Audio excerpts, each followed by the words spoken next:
Chapter 181, The Awakening of King's Landing. Less than a month had passed since the royal fleet set sail. King's Landing had completely transformed into an unfamiliar sight, opulent, magnificent, clean, and miraculous. The imp, Tyrell, swaggered down the street, admiring his handiwork along the way, the towering buildings, plazas, sculptures, halls, and even the most inconspicuous sewers. Passers-by greeted him, expressing respect for the hard work of the hand of the coin and gratitude for the great achievements of the city's reconstruction. Ha! This imp, this short, deformed dwarf, was finally receiving some proper treatment. He was quite pleased with this, but also couldn't help but feel a bit cynical. So, a heart of stone could be moved by silver stags, and mountains of prejudice could dissipate due to great power. It turned out that his previous misfortunes were simply because he wasn't strong enough. Tyrell shook his head and sighed. He lamented his own narrow-mindedness and ignorance, and also grieved for the foolishness, selfishness, and fickleness of the world. Regardless, there were many more smiling faces in the city, and the air was filled with a harmonious and relaxed atmosphere. The shadow of war seemed to have been completely dispelled, leaving no trace behind. The reason was obvious: the transformed King's Landing benefited almost everyone. Farmers, fishermen, merchants, artisans, prostitutes, no one could ignore the changes in King's Landing, and no one could remain unaffected. People watched with their own eyes as King's Landing changed day by day. The first batch of completed projects were the major core buildings designated by His Majesty the King. The army barracks were built to rival the most impregnable fortresses, with stone structures that were up to 2 fathoms wide at their thickest points and tall enough to touch the clouds at their highest.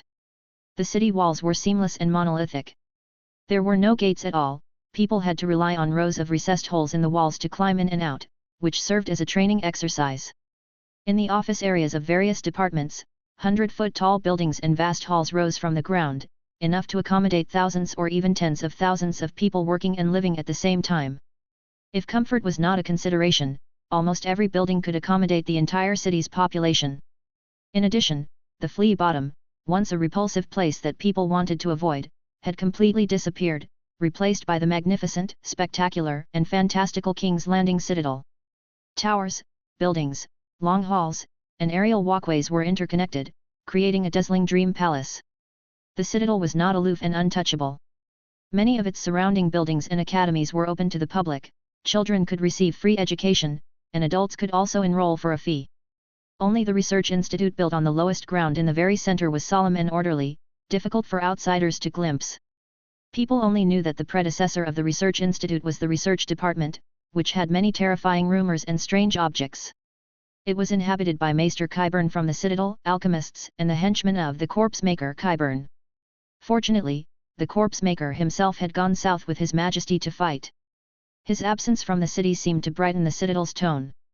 Gradually, some people, through hard work and luck, were promoted to bachelors or even masters.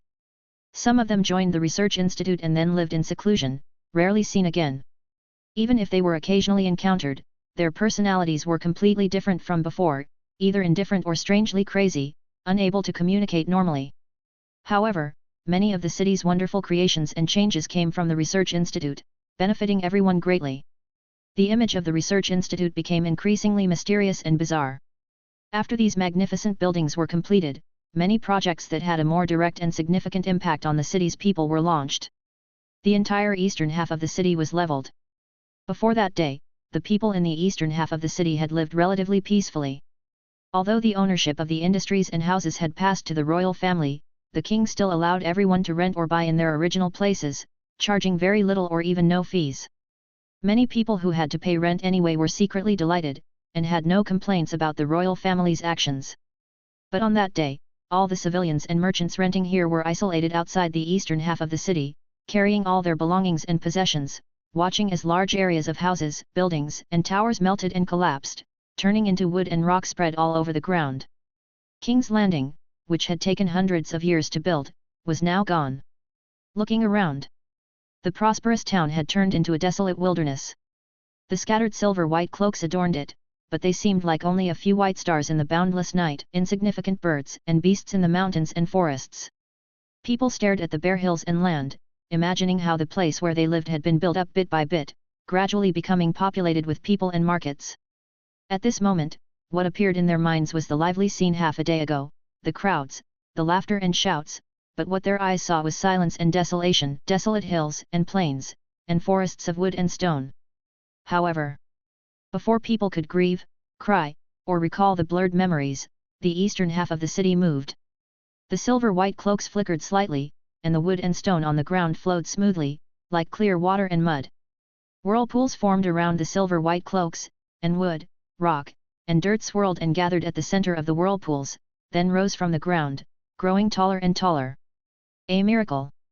After the great shock, people quickly broke free from the gloomy atmosphere just now.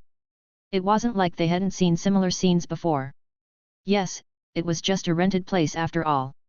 Now that it was rebuilt, the space available to everyone would definitely be bigger and more convenient. Why be so sentimental? The massive building complex gradually took shape. People turned to cheering, excited and thrilled to witness such a spectacular scene, and genuinely happy and hopeful for a better future. Their expectations were not disappointed. The eastern half of the city opened the newly built areas in cycles of half a day, and it was completely completed in 2 days. They moved back in. But with the large population plus many other refugees, even the first area couldn't be filled now. The eastern half of the city had completely changed. A square and tall building was enough to house thousands of people, and there were countless such buildings. The stone-paved roads were wide and straight, intersecting into crosses that divided the dense buildings into simple and clear squares. Each area was decorated with sculpture plazas and fountain gardens, surrounded by shops of various structures, which excited the merchants, but also made them wonder which type of shop was more suitable. People also noticed the countless sentry fortresses scattered throughout the area. A few people who were blessed by divine grace proudly told the news they had received from the light screen. The department of the army would be stationed here, a squad of 10 people, responsible for maintaining peace, resolving disputes, and combating crime. Everyone immediately felt relieved, praising His Majesty's wisdom and justice. An even more exciting decree then came. All legitimate rental applications can be approved. Residential applications are free for 3 years, commercial applications are free of charge before the end of the year, and half price next year. As soon as the decree was issued, the people of the entire city went crazy, and even the fishermen and peddlers outside the city couldn't help but be tempted. To live in such a unique place for free. Where could you find such a good thing? So, the crowd surged towards the eastern half of the city, trying to fill every position in it. The newly built building complex was able to regain its vitality and become even more prosperous. Even the western half of the city, which was also renovated, could not compare to it. Tyrion was currently staying here. Obviously, how could people not be respectful to the hand of the coin who presided over the situation in the eastern half of the city? After enjoying the people's flattery to his heart's content. Satisfied, Tyrion headed towards the Red Keep to meet His Majesty. Chapter 182, Riddle. The doors of the Red Keep's throne room were tightly shut. Scarlet rays of light poured down from the long red lead windows behind the throne, while golden sunlight radiated from the dragon crystal orb in front of it. Red and gold contended for dominance in the center of the Iron Throne, their boundaries clearly defined. If someone stood in the hall and looked up at the Iron Throne, everything in sight would seem simple and hazy. All the scenery in front of the Iron Throne emanated dazzling golden light, while behind it was a field of scarlet. Just like the gold and red banners covering the high walls, noble as gold, intimidating as blood. Look, look, listen, listen. Cheep, cheep. The little bird dances its wings and sings. Wah, wah. The little bird shakes its head and sings. The deep, vast hall was desolate and empty, with only a sticky, sorrowful voice sighing softly. Littlefinger Peter stared coldly at the self-pitying Varys, utterly weary of the spider's whispers. To have his limbs severed and placed on either side of the Iron Throne was already a great humiliation and torment, and now he had to endure the spider's gloomy murmurs and terrifying singing every day. Littlefinger was almost at the point of wanting to kill himself. Spider, have you finished the tasks His Majesty bestowed? Do you still have the leisure to sing your wretched little tunes? Littlefinger preferred to spend his time on the tasks assigned by the light screen, at least there, he could use his brains and knowledge to temporarily forget his miserable reality. Varys sighed sorrowfully, how could I finish? How could anyone finish? Of course, Littlefinger knew that the tasks would never end, he just didn't want to hear Varys's broken songs anymore, especially today. Spider, how many tasks have you done today? He could only choose to waste his breath and talk nonsense with Varys. At least that wouldn't make him want to die. Varys's mood did not improve in the slightest. How many tasks? You should ask me if it's dozens or hundreds. Now that the throne room is completely empty, with no one to disturb us, isn't this all we can do? The throne room is empty. Hearing this fact from Varys again, Littlefinger's mood worsened. Before that monster Joffrey left, this throne room was still lively, with petitioning crowds arriving every day. Cersei was a frequent visitor to the Iron Throne, and Little Demon would occasionally sit on it as well. Littlefinger was then able to learn many new things, observe the two Lannisters up close, and hope to find a way to escape his predicament. At that time, Varys also had no chance to vent his emotions wantonly, and Littlefinger's ears were much quieter. But Joffrey was gone. Littlefinger had only just relaxed for half a day when he realized that this matter had a much greater impact on him than he had imagined. The throne room is empty. Cersei never sat on the Iron Throne to handle petitions again. Tyrion's face and voice only appeared on the light screen, and even the doors of the throne room were routinely closed. After that, all that accompanied the two of them through their difficult days was the empty, silent hall. If it weren't for the servants who came to deliver food and clean on time, Littlefinger would have thought that he and the throne room had been completely forgotten. But this was already unbearable enough. Hateful. If he didn't know that the divine grace had the eerie ability to monitor everyone's words and deeds, he probably wouldn't have been able to hide all his resentment and curses in his heart, but would have shouted them out loud. How ironic, now that he calls that monster, he still has to respectfully call him Your Majesty. Spider, focus on your work, His Majesty will see our repentance. Littlefinger struggled to raise his head, trying to peer at the mountain-like iron throne beside him. The light was blinding, he couldn't see clearly. But he knew, His Majesty is on the throne. Always, always. No need to tell me. Varys raised his head to look up, squinted his eyes, then lowered his head dejectedly, but, I can't see. 100 pieces of advice for a hand or foot, 200 for a man's dignity. Varys still remembered the promise he heard that night. Will Joffrey fulfill his promise? Or has he forgotten it long ago? Varys. The third person's voice echoed leisurely. Littlefinger and Varys trembled at the same time, then hurriedly squeezed out thick smiles and respect. Welcome, Your Majesty. On the Iron Throne, Joffrey twisted his wrist, mobilizing his muscles, and gradually meshed with this newly entered prosthetic body, until he felt as if he were still in his true body. It's only been a few days, and your relationship has improved quite a bit. Joffrey smiled playfully. What, are you talking about me behind my back? Littlefinger and Varys immediately shook their heads frantically to deny it. Absolutely not, please, Your Majesty, investigate. With His Majesty's wisdom and martial prowess, how dare a lowly person presumptuously slander him? Yes, yes. Of course, Joffrey knew that they wouldn't dare. He was just teasing them a little, listening to the two toys' careful flattery and excuses, to adjust the cold atmosphere. He sensed that several attendees were on their way, expected in a few minutes. That is to say, there were still a few minutes to do nothing. He looked around bored. Varys's flattering smile inexplicably reminded him of a famous scene from the original work. I have a riddle. Joffrey smiled faintly. You two can guess carefully. If the answer satisfies me, you can directly obtain amnesty and restore your wholeness. Even knowing that it was unlikely to come true, a glimmer of hope still ignited in their eyes. Joffrey slowly narrated, 3 people of high status are sitting in a room, one is a king, one is a clergyman, and the last is a rich man. Littlefinger immediately noticed the 3 keywords. There is a mercenary standing between them. Hearing this, Varys's expression gradually froze, his eyes filled with shock and disbelief.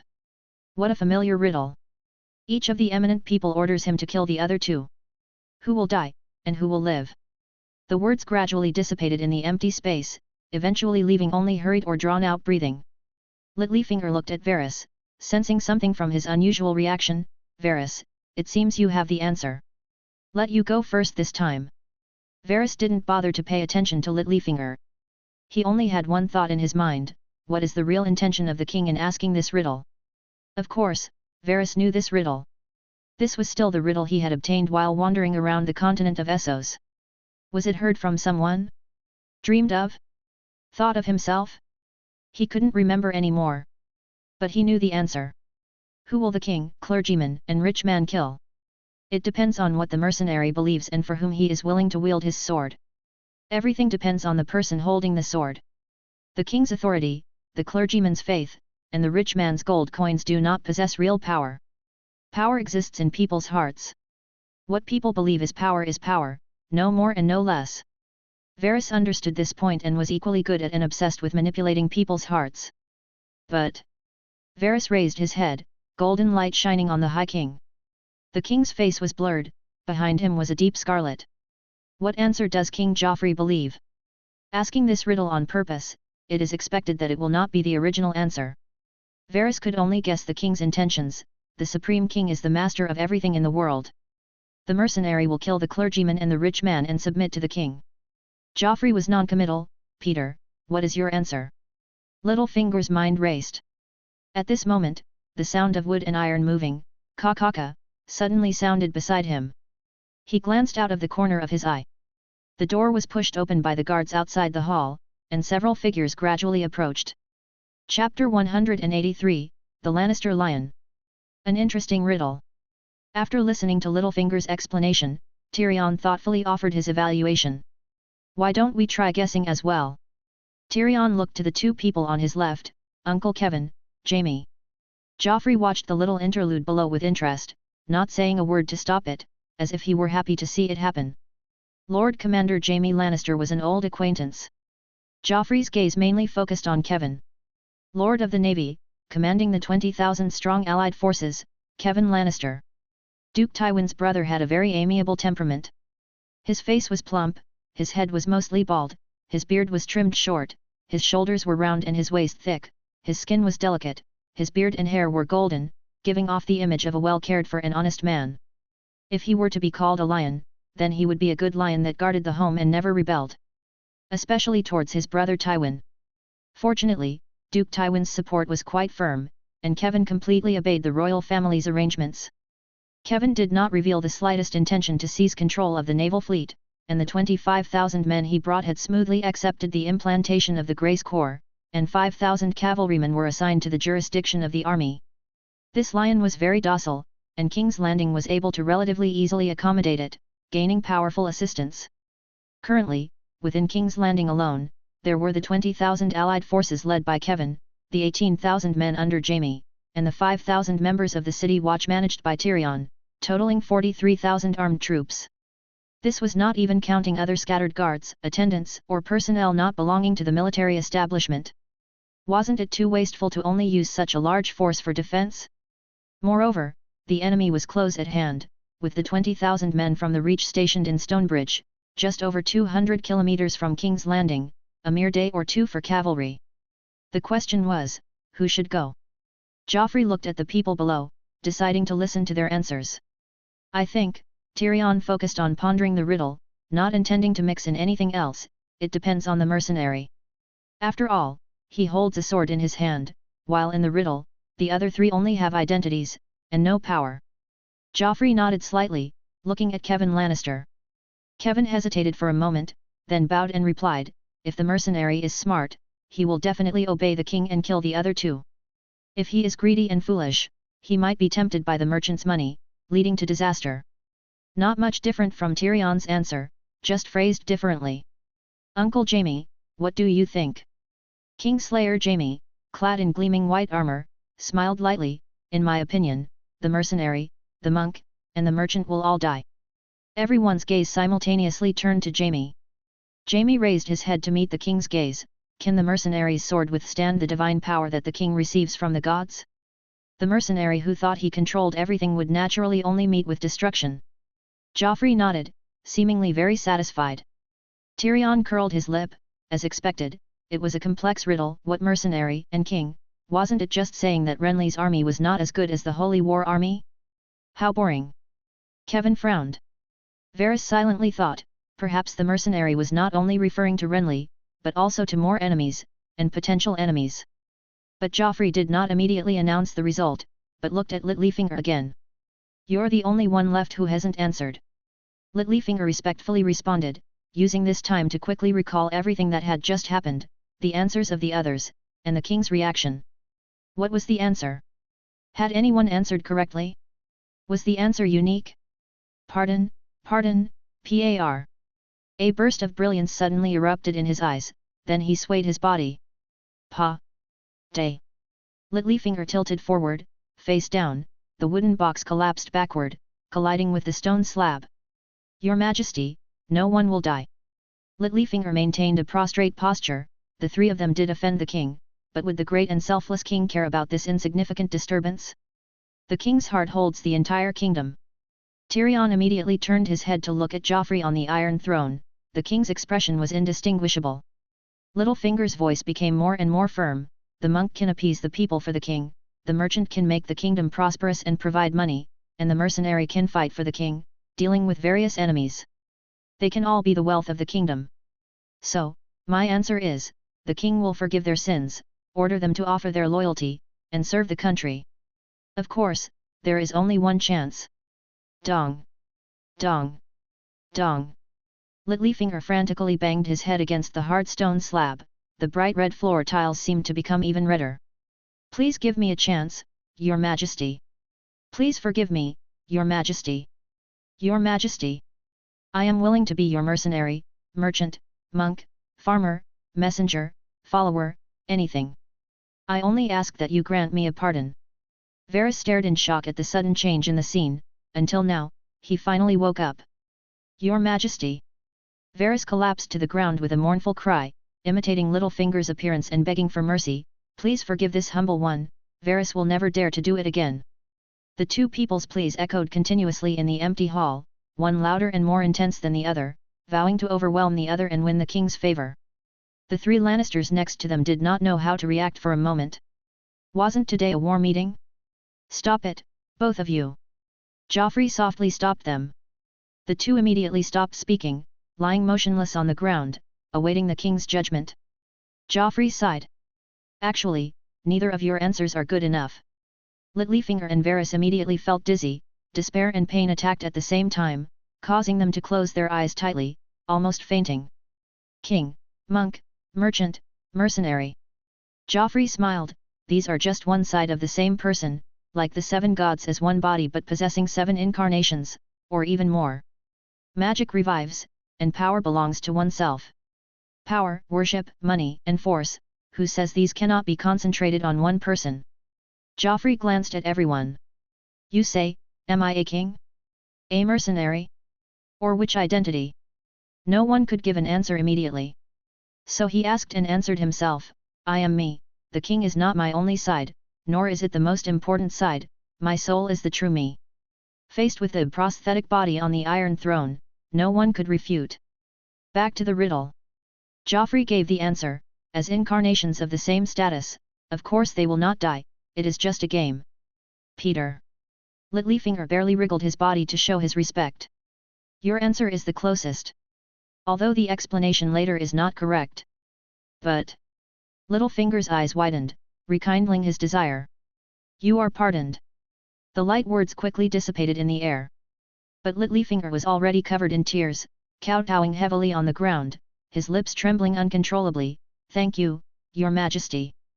Varys completely collapsed, as if he had become a corpse.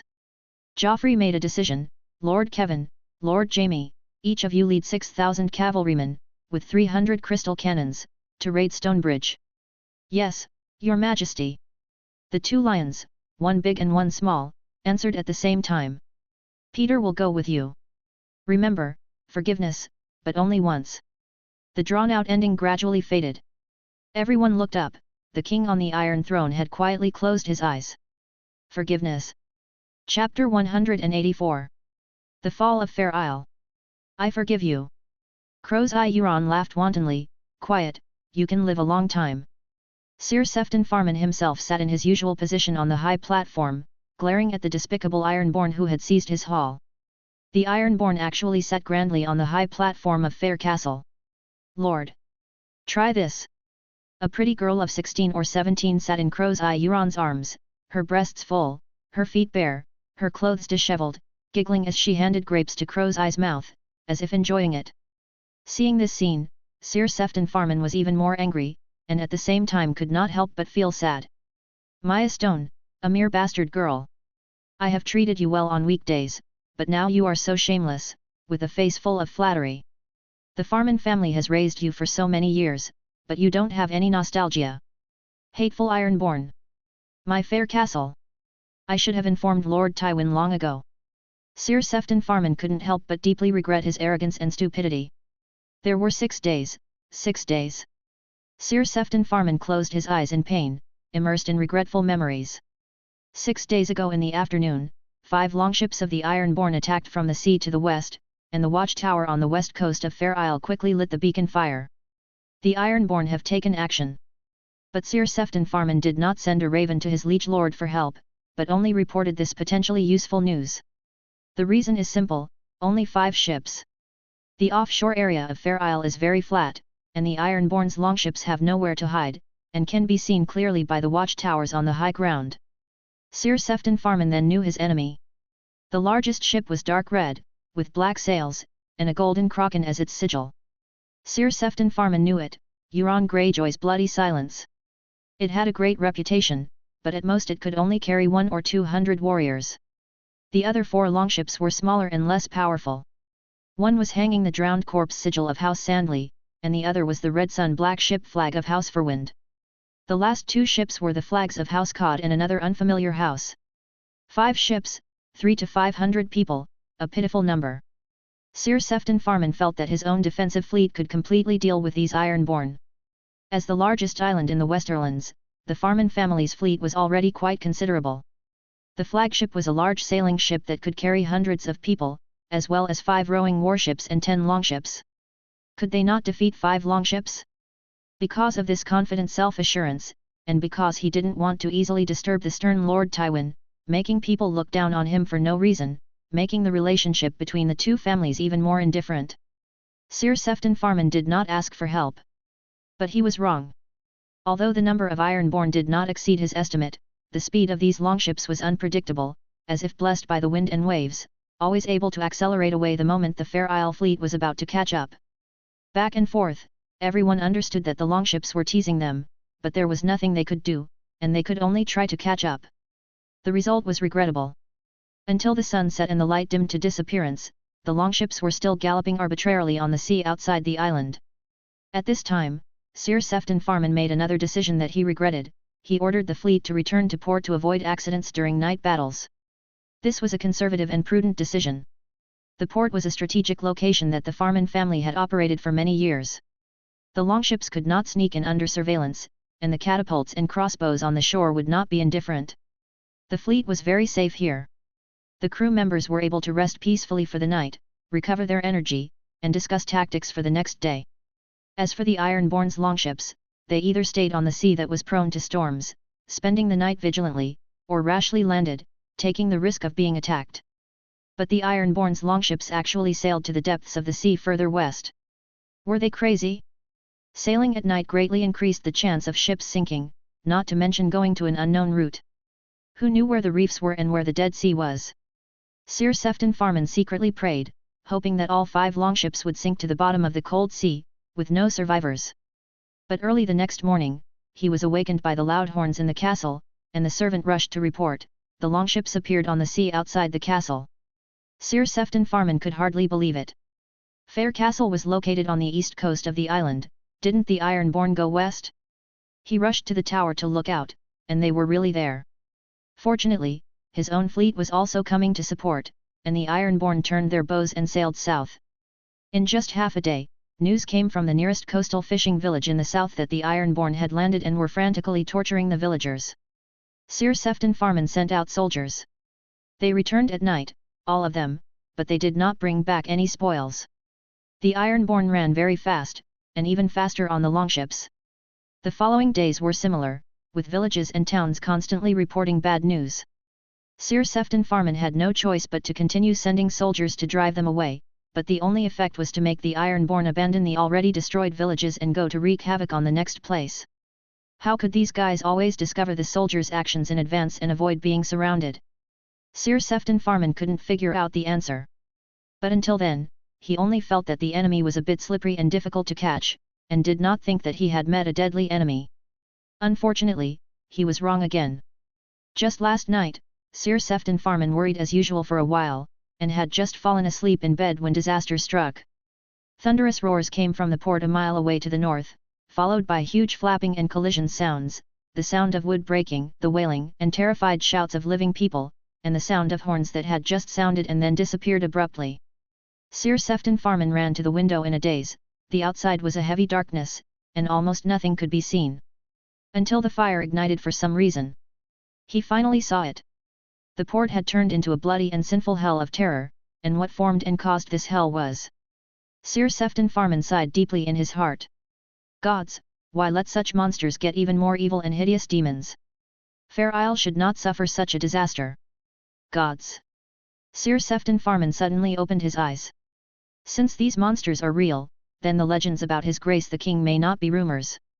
That's right, it must be so. A flame gradually ignited in Sir Sefton Farman's eyes, and he seemed to have become an stubborn fanatic, unwavering in his faith. Crow's eye! Sir Sefton Farman scolded firmly. Your end is coming. His Grace the King's power is countless times stronger than your Kraken. Wait, you won't live long, after being judged, you will forever suffer endless torment in hell. Crow's eye narrowed his eyes. Which king? Sir Sefton Farman snorted coldly, naturally His Grace Joffrey. As soon as he finished speaking, the hundreds of Ironborn who were laughing wantonly in the hall suddenly fell silent and looked at King Euron on the high platform. It was Joffrey who forced them to flee the Iron Islands. Crow's eye smiled softly. Shut his mouth. The next game will be more fun. Reminder, the website is about to be revised, which may cause the loss of reading progress. Please save bookshelf and reading record in time. It is recommended to save screenshots.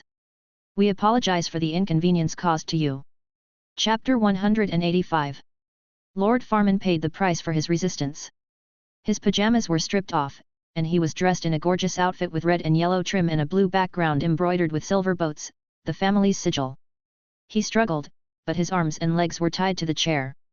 He wanted to curse, but a huge white radish was stuffed between his teeth, making it impossible for him to close or open his mouth, and his tongue had nowhere to move. However, he could see and hear. Lord Farman gradually had an ominous premonition.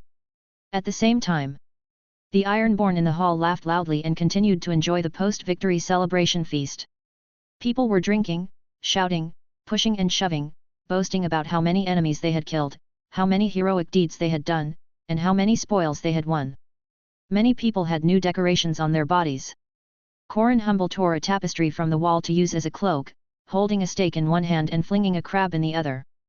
Balon Sandry had a string of pearl agates hanging in front of his gilded Lannister breastplate, but he was lying on the table sucking on a bone, covered in grease as if he were oiling his armor and adding luster to his jewelry. Edric Harloy was walking unsteadily towards the end of the hall with a woman under each arm, his face full of frivolous smiles, and rings on every finger. Ordinary sailors also got rid of the hard days at sea, no longer digging out old hardtack as plates, but instead using pure silver plates to eat. Some people were banging on the table with wine glasses, singing the heroic war songs of ancient raiders. The atmosphere was quite lively. The tall Jon Fairwind was an anomaly among them. A circle of seats around him were empty, and no one wanted to be close to him. There was a saying circulating in the Iron Islands that the Fairwind family were skin changers, godless monsters who could freely transform into sea lions, walruses, and even the wolves of the ocean, spotted whales. Jon Fairwind himself seemed to be confirming this. His expression was indifferent and even eerie, unlike any Ironborn after a victory, and the color of his eyes kept changing between black, blue, and green, making him even less like a human. How could a human's eyes change color? The Ironborn secretly discussed that perhaps it was because of the Fairwind family's legendary ability that King Euron had brought him along, so that he could see through the attacks of Fair Isle every time. Of course, it might also be the 5 warlocks on the Silence who saw the attacks, or King Euron's other eye, or even the sea monster. In short, the people of the Fairwind family were all strange and should not be contacted. Jon Fairwind, however, was indifferent to the gazes and whispers of his companions, just holding a golden cup and constantly drinking strong wine, without stopping, his face unchanged, as if he was drinking water to quench his thirst. Every time he held out his empty wine glass, a fair-skinned young woman would quickly fill it for him, wearing a blue velvet dress trimmed with gilded lace. She was one of Lord Farman's daughters. And this was far from the end. It's coming, the game has just begun. Crow's eye smiled at Lord Farman in his seat. The Ironborn suddenly burst into a noisy uproar, with ear-piercing laughter, whistles, shouts, and teasing words ringing out at the same time. Amidst the enthusiastic welcome, a dozen maids walked gracefully, presenting the best wine, bloody rare roast beef, stuffed duck, and barrels of fresh crabs. All the maids were dressed in exquisite woolen cloth and gorgeous velvet. Lord Farman's face flushed red instantly. What maids were these? He twisted his gaze in anguish, and with just a glance, he recognized his wife, sister, and beloved daughters. At this moment, 2 Ironborn dragged a man tied up with ropes and threw him onto the table in front of the high platform. The man twisted his body, knocked over a pile of food and plates before finally kneeling up, and then unyieldingly showed his angry eyes. Lord Farman recognized him, Gareth Clifton, his sister's husband. Our actors are all here, needless to say, the performance starts now. Crow's Eye clapped his hands and stood up, a wicked smile on his face. This one, Crow's Eye looked at the maids below. Fat lady, what's your name? Lord Farman could feel his sister's fear. Jane Farman, esteemed lord, his sister replied tremblingly, her arms trying to cover the exposed skin under her clothes. Tisk. Crow's Eye looked displeased.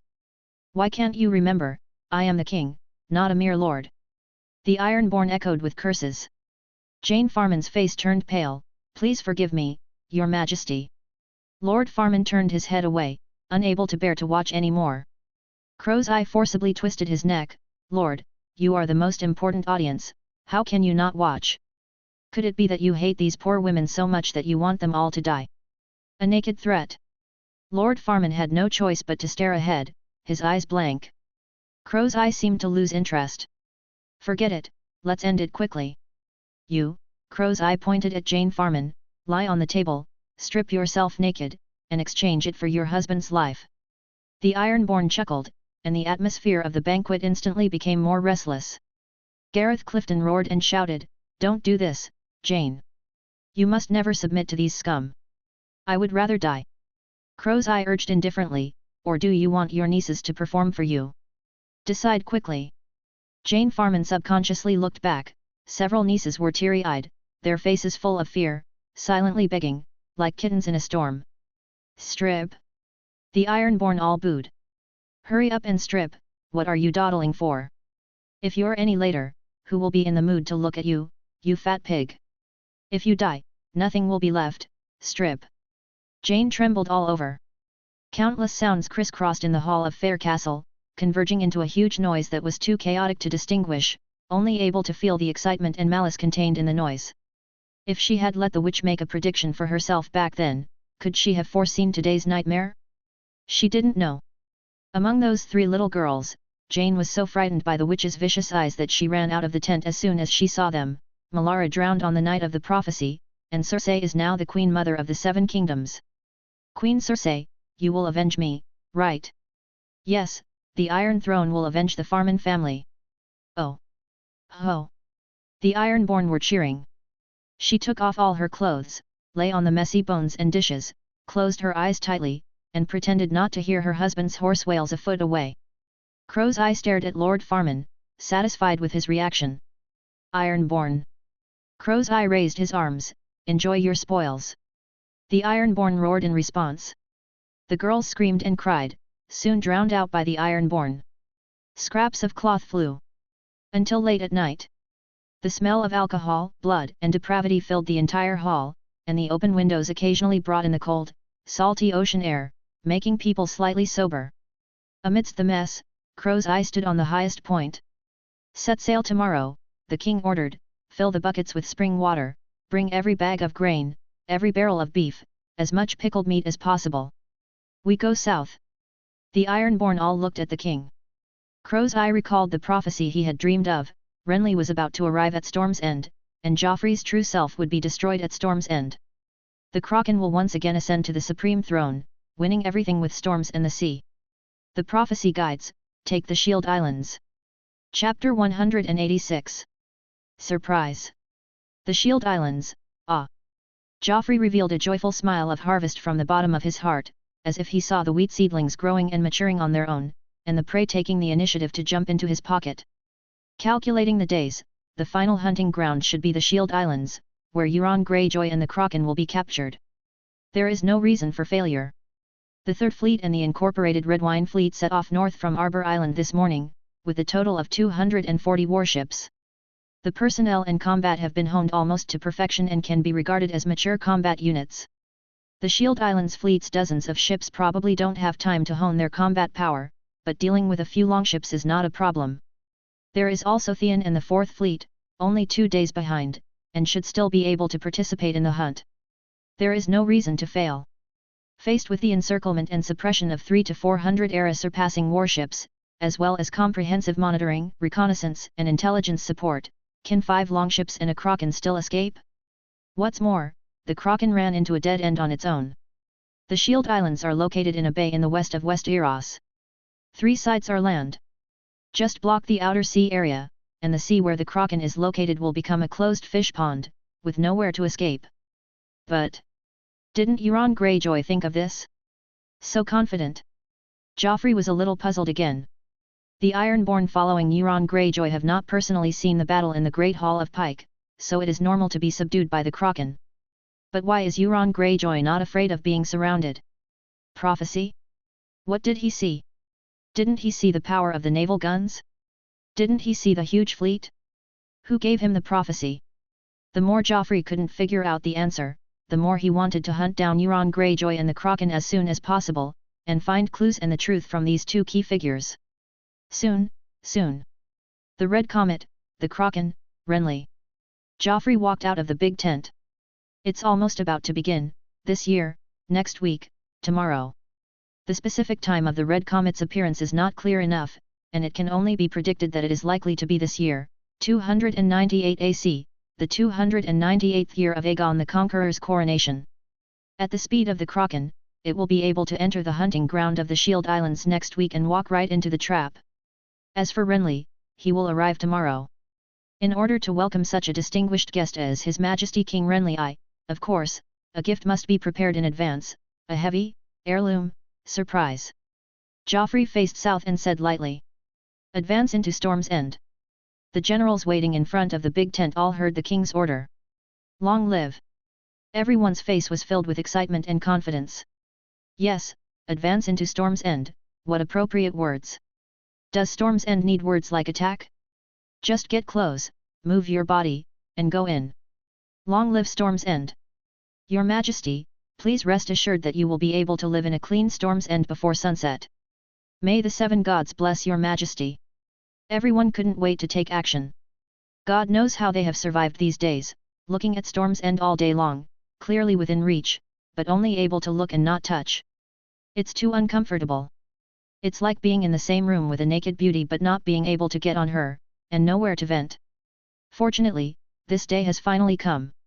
The order to act was quickly conveyed in the military camp, and all the soldiers excitedly looked at the mission instructions on the God's Grace light screen, and repeatedly confirmed with each other.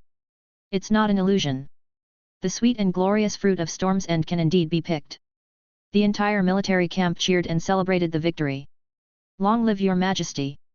Haha, we can finally move our hands and feet, it's been so boring these days. That's right.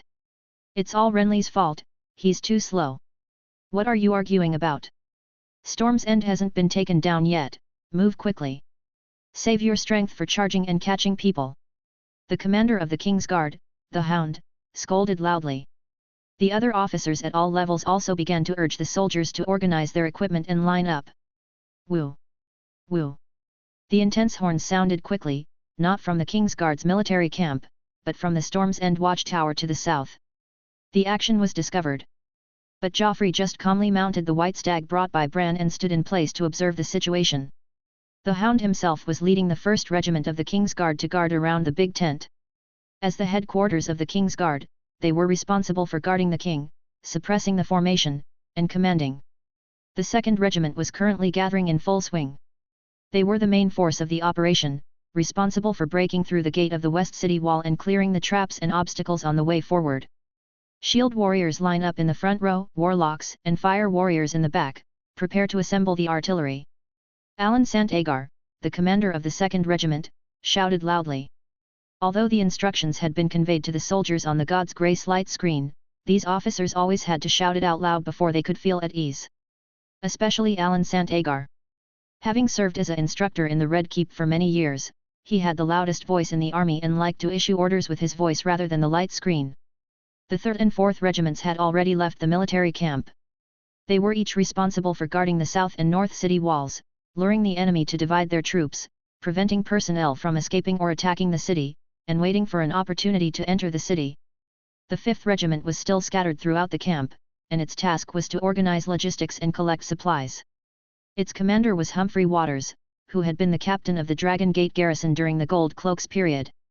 The soldiers of the 5th regiment were mostly selected from the Gold Cloaks, and were also older. Humphrey Waters was standing quietly in the open space, distributing tasks one by one using the God's Grace light screen. He was a bit conservative and slick, but could barely be considered reliable. Joffrey looked out to the sea. The 6 warships at sea were lined up in a row, facing the towering cliffs of Storm's End's seaside city wall. Their mission was not to launch an attack, but to closely monitor and not let anyone or any words escape from under that chalky stone wall. A combined sea and land attack, surrounded on all sides, and constant reconnaissance. The result was already doomed, and Storm's End's last struggle would soon end. With a sigh, he looked at Storm's End. This fortress, which had never fallen, was a huge tower as a whole, with sturdy battlements neatly arranged, like a huge fist rushing into the sky with spikes. This fist was dozens or hundreds of meters high, with a skin thickness of more than 10 or even dozens of meters, and ancient forces that shielded magic were woven inside. In this era, it was indeed an unparalleled fortress. Unfortunately, it was facing the impact of the new era. Fortunately, the wave of magic's revival came later than Joffrey himself, allowing him to stand at the head of the tide, ride the wind and waves, and rush to the front. Your Majesty! Joffrey lowered his head, and the hound stood on the left side of the white stag to ask for instructions, his head barely reaching the white stag's belly. The entire army is in position, awaiting your orders. Day. Day. Day. The white stag took a few steps forward, and the image of Storm's End was still so far away. But Joffrey saw it. 3,000 Kingsguard were lined up 500 steps outside the city wall, and the defending troops on Storm's End's city head were on full alert, ready with countless siege equipment. Most importantly, cannons made of fire crystal and steel were lined up in the military formation. Begin. In the next instant, the siren wailed. Chapter 187, The Fall of the Fortress. On the city gate tower, Courtenay Penrose, the castellan of Storm's End, wore a stern expression, his tightly furrowed brow seemingly capable of pinching a fly to death. Why this sudden attack? Storm's End had been under siege for over 10 days, without any assault. Clearly, the enemy understood the strength of this fortress. So, why the change today? What is different today? Unfortunately, the intelligence was unclear. Courtenay Penrose could only hold on to his doubts. After all, Storm's End was surrounded, and no one was sending information here anymore. He could understand. If ravens were used to send important information here, it might be intercepted by the enemy, which would be a great loss, possibly even affecting the outcome of the war. Because of this, Courtenay Penrose knew almost nothing about the war situation outside Storm's End. Where had Lord Renley gone? Had there been any battles? Which battles? Where were the battlefields, and what were the results? Was the army advancing on King's Landing? Courtenay Penrose had no idea. He could only try to guess without personal feelings, adjusting Storm's End's defenses based on the possible situations. The only source of information and object of observation was the enemy camp outside the city. Courtenay Penrose listened to his subordinates' reports twice a day, and he himself often climbed the city walls to observe any changes in the camp. The results were quite encouraging.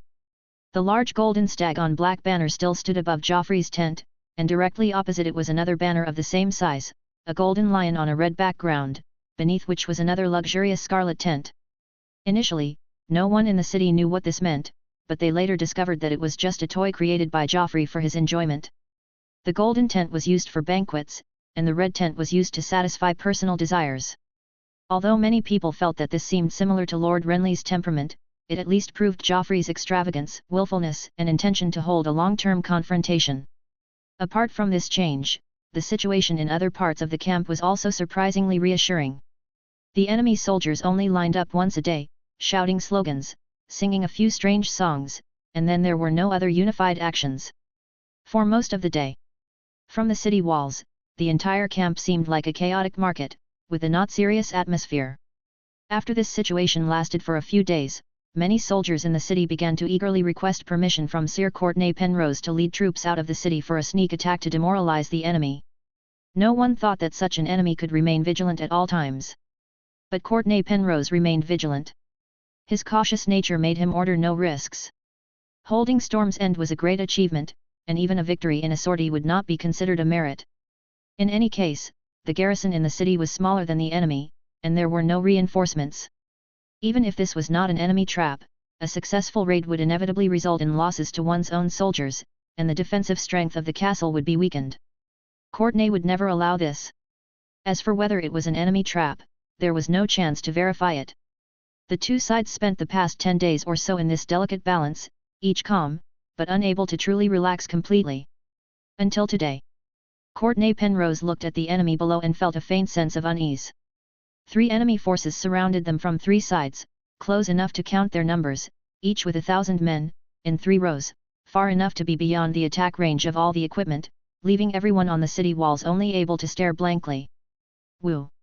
The mournful flute sounded long and mournfully, echoing throughout the sky. The atmosphere instantly became more oppressive. The soldiers on the city wall couldn't help but perk up and nervously recheck the bows, crossbows, and catapults at hand to gain a sense of security. The proportion of defenders killed was much smaller than that of attackers, yes, everyone knew that.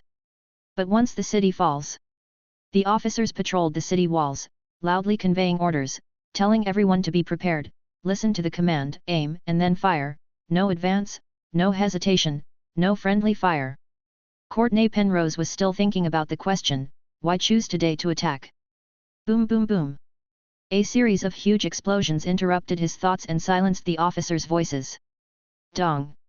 A violent tremor came from under his feet, one after another, the power constantly superimposed, more capable of shaking Storm's End than the greatest storm. Courtenay Penrose stared at the enemy formation in front of him, his pupils trembling. What am I seeing? Streaks of white mist were born from the gaps in the enemy's ranks, and black shadows rushed over madly with a scream, hitting directly below him. That is the city gate. Occasionally, black shadows deviated from their trajectory, ploughing deep channels in the earth and stone ground in front of the city wall, or blasting out scorched pits, which made people see its terrifying power, and morale became even lower. Woo! The flute sound did not stop, but now it sounded like the roar of a demon, the smirk of a devil. Charge! In the deep and passionate flute sound, the Shield brothers had no fear in their hearts, only firmness and fanaticism. Forward! Forward! Forward! Isn't this the mission of the Shield? 400 Shield brothers ran towards the city gate with all their strength. Ironborn Gendry was one of them. For this glorious first battle today, he solemnly put on his most cherished, handmade bull-headed helmet. This was also the origin of his Iron Bull title. Woo! The long flute sound, for Iron Bull, this was the horn of celebrating victory, the call of a bright future, it was all he cared about at this time. War. Victory. He used all his strength, only to run at the forefront of the team, and step into the city gate one step earlier.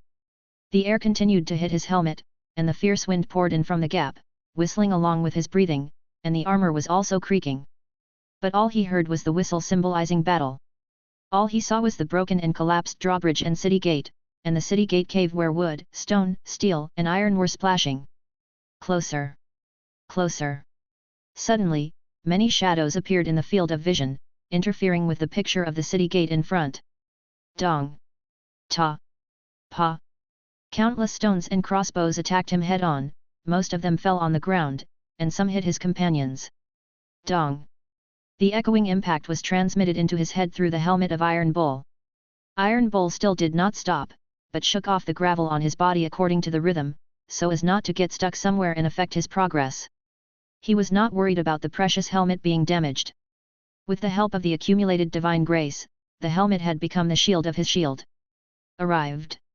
Flames had already ignited in front of the city gate, and hot oil was poured down, like heavy rain. Iron Bull sprinted. Unscathed, only consuming some Shield brothers' power, the accumulation of more than 10 days was enough to support the entire battle. Looking around, he finally stopped. Am I the first? Sergeant Isai, you take the second squad to clear the murder hole. Isai, who had worked hard to keep up with Lieutenant Gendry, immediately pointed to the steam injector behind him. "Please rest assured, platoon leader, I will not let anyone go. Sergeant Hawke, the 3rd squad guards the city gate." Iron Bull waved his hand. "The 1st squad follows me. Capture Courtney alive. Kill." Iron Bull rushed to the front, chopped down the guards who came to him, crossed the broken iron gate, and stepped into Storm's End. Soon, more soldiers poured in squads and platoons. Chapter 188. Drop your weapons. Surrender and you won't be killed. Iron Bull Gendry shouted loudly as he continued to dash through the rocky corridors and halls. Behind him, figures sprinted through the passages one after another. The battle had only begun a quarter of an hour ago. Storm's End's gates had already fallen, and the guards inside the castle were stunned and unable to accept the reality. The gates had been breached? This was Storm's End. How could it be breached so quickly? Storm's End, a fortress that had never fallen, gave the guards the greatest courage, but it also became the biggest flaw in their resolve. Now, this flaw was exposed without warning, severely striking their souls. "Drop your weapons. Surrender and you won't be killed." More and more guardsmen poured out of the passages behind the city gates, shouting slogans and rushing towards all parts of the castle connected by the passages. The unbelievable and terrifying reality left them at a loss, and they could only watch helplessly as the enemies ran past them, then belatedly threw down their swords and squatted in the corner, praying not to be noticed. But there were still some guards who, whether they were truly unafraid of death or simply hadn't reacted, actually wielded their weapons against the mana-infused shield warriors. Brave fools! The shield warriors who were attacked were unwilling to waste time dodging, easily withstanding the blows while delivering fatal strikes. Iron Bull Gendry didn't stop at all, ignoring the guards who tried to block his path with swords, just charging forward, using his body and armor to break through the swords and guards, like a battering ram. The guards he left behind were all extremely astonished, questioning their lives as they watched his unharmed back, and then were finished off by the shield warriors who caught up. The guards witnessed these strange and terrifying scenes. Invulnerable. What monsters! No way! They definitely couldn't win. The guards all wisely dropped their weapons and fearfully watched the victors go deeper into the castle. Iron Bull Gendry was still running in the front. To him, the attacks of swords were not only not a problem, but also made the guards recognize the situation of the war, and voluntarily give up resistance. Although the power of the Holy Shield was limited. But with the power he had accumulated, plus the armor's own defense, it was enough to withstand hundreds or thousands of such attacks. What was there to be afraid of? The light screen guided him in the direction of advancement, the target was there, and he just kept running. The scenes in front of him flashed by, the attacking swords and arrows were left behind, the shouts of the Storm's End guards suddenly became loud, and then quickly weakened, with soldiers running around everywhere, and equipment and supplies scattered all over the place. It was a scene of chaos, and he was just running wildly. This feeling was too good. He had never felt so happy. The heat in his body, the beating of his heart in his chest, and the waving of his limbs were all cheering for the war. My home should be the battlefield, and my skills should be displayed in war. He understood his path. Why did I only realize this today? Iron Bull Gendry thought regretfully and contentedly.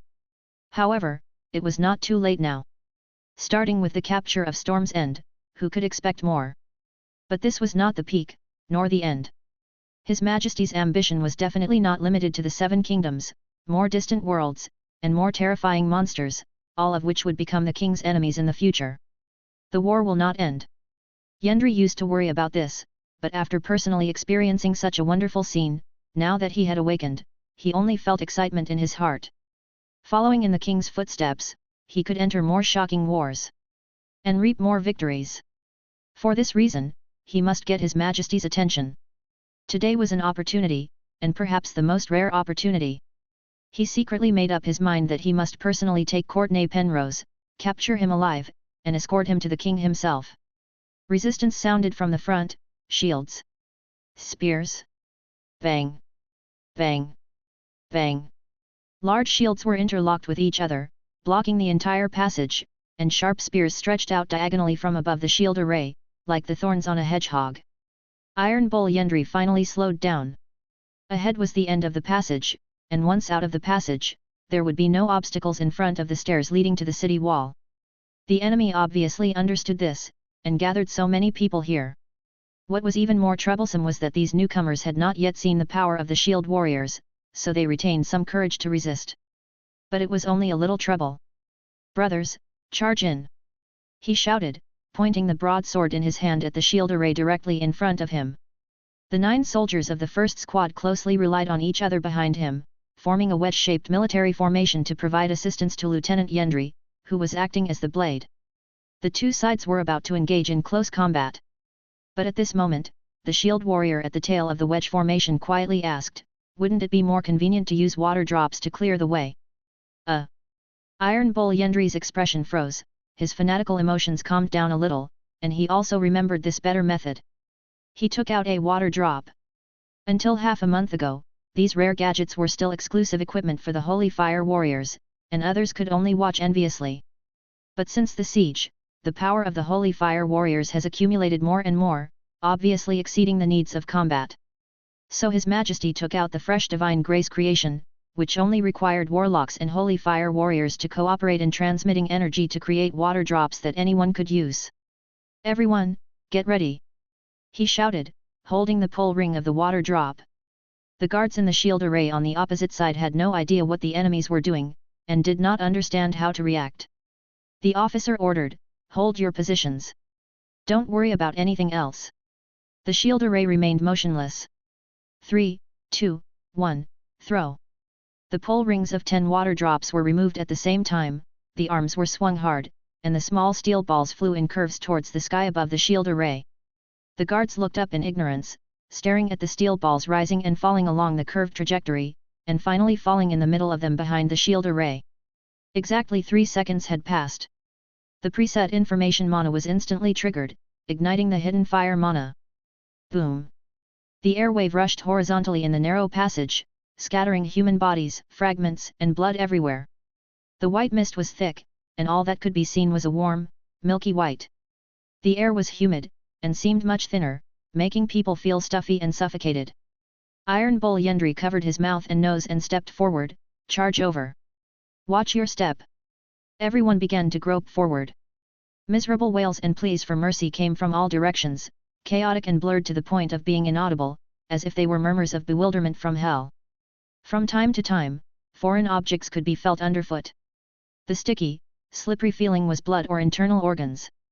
The firm touch that grinned the feet was exposed bone stubs, scattered swords, armor, or shields. Neither soft nor hard enough was the corpse filled with flesh and blood. The one that was still moving was the corpse that had not cooled down. Even Ironborn Gendry, who was already war-crazed, could not avoid being affected by this environment, and his mood was depressed. Fortunately, the light finally reappeared. There were only a dozen timid enemies in front of him, and he laughed again. To the city wall. Chapter 189. Sir Courtenay Penrose's face was indifferent, having completely given up hope for the melee within the city. Everything was over.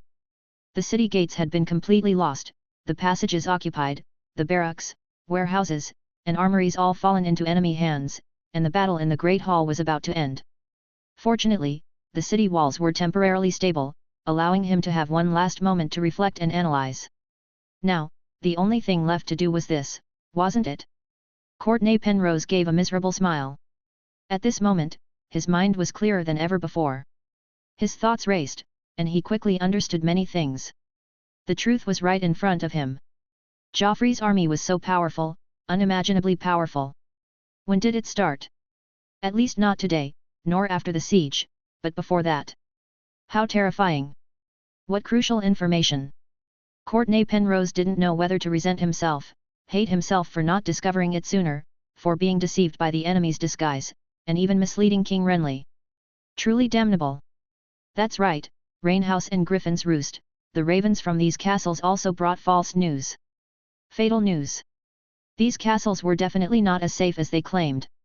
Even Storm's End could not resist that terrifying power, so what castles could? Cape Wrath was finished, long finished. Courtenay Penrose only realized this now, but it was already too late, far too late. Did those castles actively lie in their letters, or were they threatened? Had the lords and maesters already sided with King Joffrey, or were they severely punished? Courtenay Penrose sighed deeply. All of this was meaningless now. The reality was irreversible. These castles had already sent out messages. Moreover, Storm's End was definitely not the only place to receive these messages. Stonehelm, Greenslead, and Haystack Hall, those castles closer to King Renly must have been deceived as well. Adding to that, the message sent from Storm's End seemed even more trustworthy. Then, where was King Renly? A terrifying guess flashed through his mind, causing Courtney Penrose a strange pang of pain. I have harmed Lord Renly? Recalling the letter he had personally written more than 10 days ago, so clearly, Courtney Penrose knew that he was deeply guilty. He really couldn't believe it. But all the signs now were telling him this cruel truth. His previous doubts had been answered in this unacceptable way. Why choose to attack today? Courtney Penrose looked north, his eyes pleading to the monarch beyond his sight. Lord Renly, were you coming? Because of my letter, did you bring your army here? If that were the case, leave quickly while it's not too late. Courtney Penrose closed his eyes sadly. Leave Storm's End while there was still a chance, leave the Seven Kingdoms, leave all the regions that ships could reach. Leave the voyage range of the royal fleet. Yes. Although he hadn't witnessed the true power of the royal fleet, he had already guessed a lot. Violent explosions. That weapon that destroyed the gates of Storm's End, wasn't it more suitable to be placed on warships? The swaying sea, the flying iron balls, what fortresses on the coast could withstand such power? Perhaps the castles of Cape Wrath were conquered because of this. Courtney Penrose felt no resentment in his heart. Lord Renly was determined to be king and seize the Iron Throne, he could not object and would do his best to be loyal. But to ask him to judge right and wrong? Courtney Penrose didn't think he had the qualifications or ability to do so. Victory in war was of course good, but if he failed, he should face it calmly and accept any outcome. After all, it was a rebellion, and the losers should not cry out for injustice. He only hoped that Lord Renly could leave safely. But his wishes obviously would not have any real impact. Before the sun set, Storm's End would be completely occupied, no one could save it, no one could escape. Lord Renly was unaware of the disaster that had occurred here. Until Lord Renly appeared outside Storm's End. What would happen then? Boom boom boom. The sound of the terrifying weapons seemed to ring out again. Courtney Penrose's thoughts were invaded by it, and then he sketched out the future disaster. However, the army brought by Lord Renly must be very large. Perhaps it could exhaust the iron balls. Courtney Penrose wanted to believe this. But he also knew in his heart that he could not speculate on unknown things with narrow-minded thinking. Just like Aegon the Conqueror 300 years ago. At that time, the Andal kings did not see the power of the flames of the three dragons, and actually gathered their troops, left the castle, and fought the dragons in the wild. What was the result? Fire and blood. Now this battle seemed even more hopeless than fire and blood. After all, Aegon at that time only had 3 dragons, but now. Courtney Penrose looked back at the interior of the castle, the terrible warriors wearing white robes with 6-pointed stars were countless. Hundreds, thousands, even tens of thousands. No one could maintain their original courage in the face of such power. Even on the section of the city wall where Courtney Penrose was, the guards had already given up resistance, not daring to use their bows and crossbows again, lest they be held accountable later. How many people had died so far? He didn't know whether to guess a larger number to prove the bravery of the soldiers. If he counted truthfully, it would be at most 100 people. He felt both comforted and regretful in his heart. Everywhere in the city were soldiers who had abandoned their weapons, but there were very few corpses. The passage connecting the city gate must have been the place with the most casualties. However, most of them probably did not die because of bravery, but because of ignorance. They bought some time for the safety of the city walls with their lives, but it was already in vain. Calculating the time, it should be coming. Courtney Penrose seemed to be detached, quietly watching the entrance of the stairs on the inside of the city wall, waiting for his end. The adjutant seemed to see the city lord's intention to die. Lord, Edric is still in the bedroom at this time, right? Should we go and take a look? The city is so chaotic, what if? Courtney Penrose was stunned at first, and then his eyes widened. Edric Storm. Little Edric, King Robert's own flesh and blood, the bloodline of House Baratheon. How could he forget this little guy? Lord Renly also instructed him to take good care of little Edric and ensure his safety. Courtney Penrose finally ignited some fighting spirit. Call reliable men, we will go to little Edric immediately. The adjutant breathed a sigh of relief. Yes. Iron Bull Gendry looked displeased. Humph! Where do you think you're running? Surrender immediately. Come with me to see His Majesty. The target ran all the way back to the tower from the city wall, which made it troublesome for him to chase. Courtenay Penrose protected little Edric behind him. That's exactly what I want. After all, they were connected by blood. Hopefully, Joffrey would spare little Edric. Was this wishful thinking? Under the reminder of the light screen, Gendry looked at the 11 or 12-year-old boy again. Black hair, blue eyes, just like himself. But he had a pair of big ears.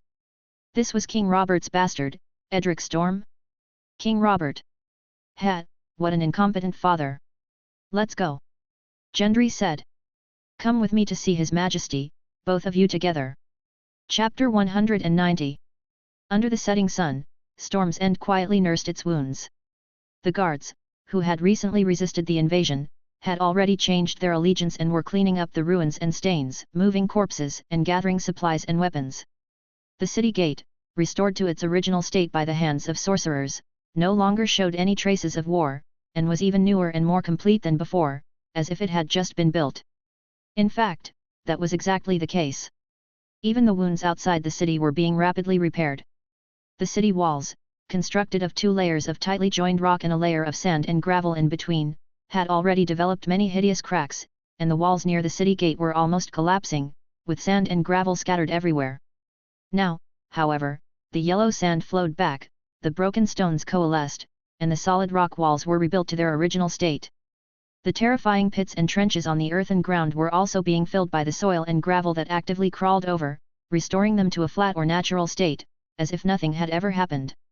If they hadn't seen the 6-pointed star cloaks patrolling everywhere in the city and the magical changes with their own eyes, the guards would almost have thought it was all just a nightmare. But it was reality. The guards who were first captured and dealt with were the most able to appreciate how terrifying and powerful these 6-pointed stars were.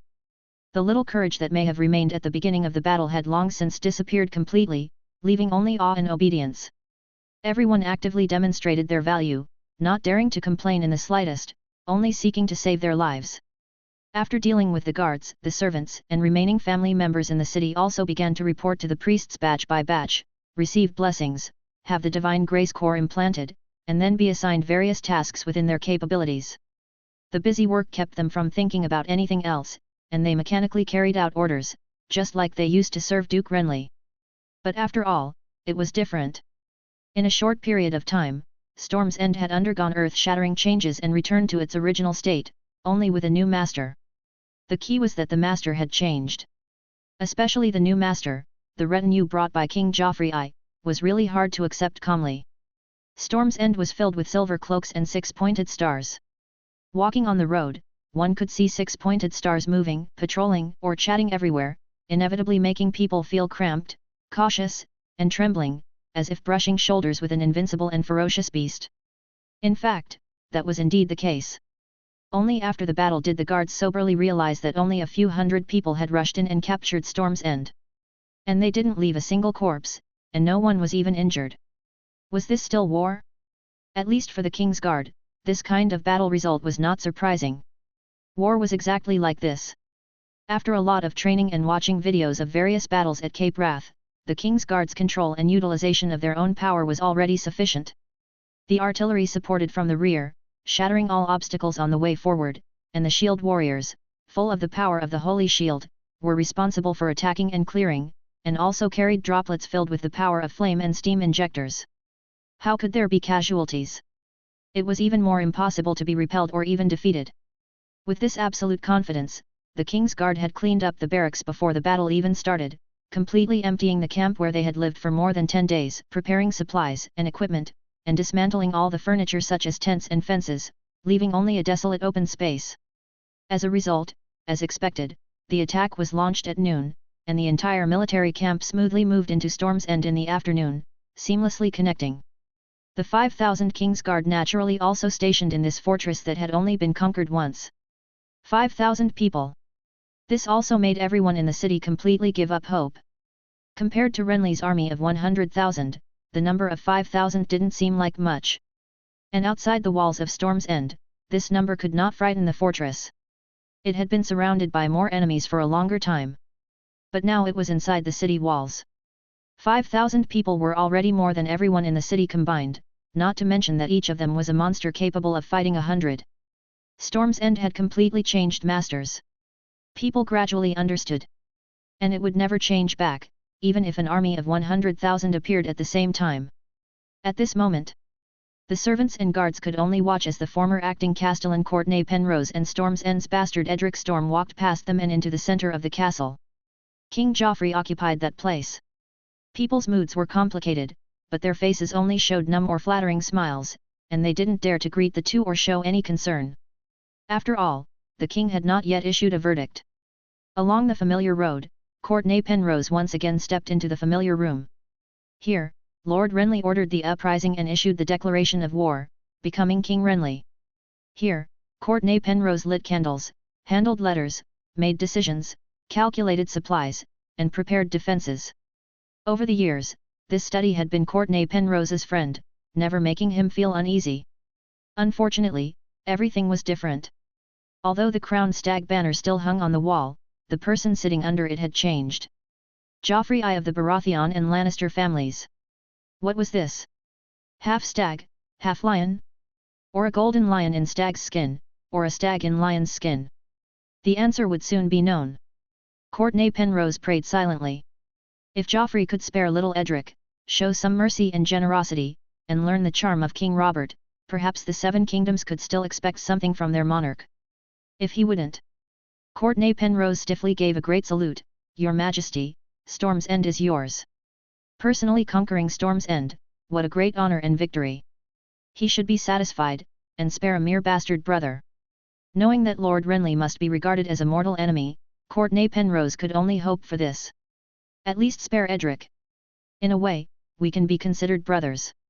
Edric, brother. Joffrey calmly looked at Edric Storm in front of him. This Robert Baratheon's biological son, only 1 year younger than himself. King Robert would not treat himself badly. On the night Stannis Baratheon and Celis Florent held their wedding, King Robert enjoyed the wedding bed in advance and conceived Edric with Delaena Florent.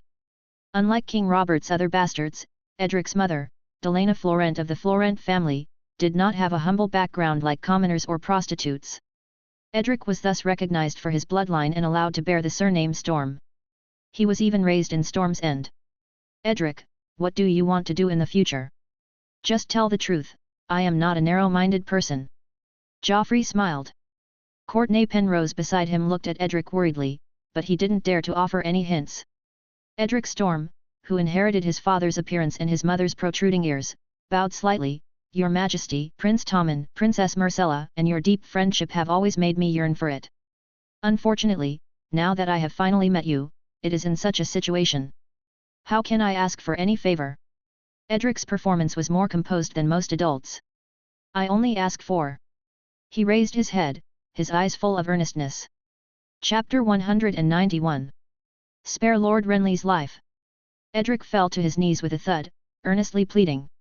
He is guilty. Yes, Lord Renly's rebellion is undeniable. The gods above and the laws of men will judge his guilt and deliver punishment. Edric's voice trembled with sorrow. But he is your uncle, after all. Family by blood, a true Baratheon. Joffrey chuckled. Is that so? Now I'm a true Baratheon. Renly didn't say that before. Edric had heard the rumors.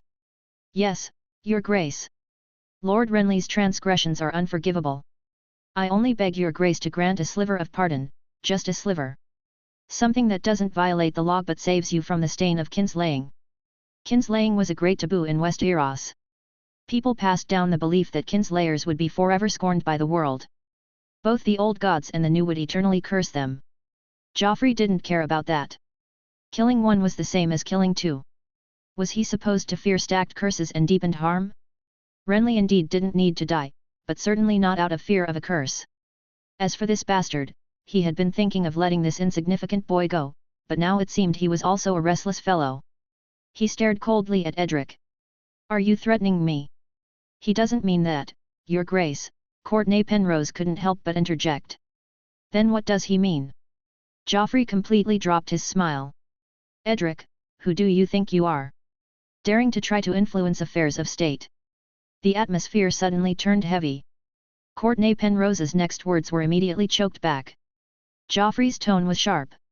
Don't think that just because you bear the name Storm it means anything.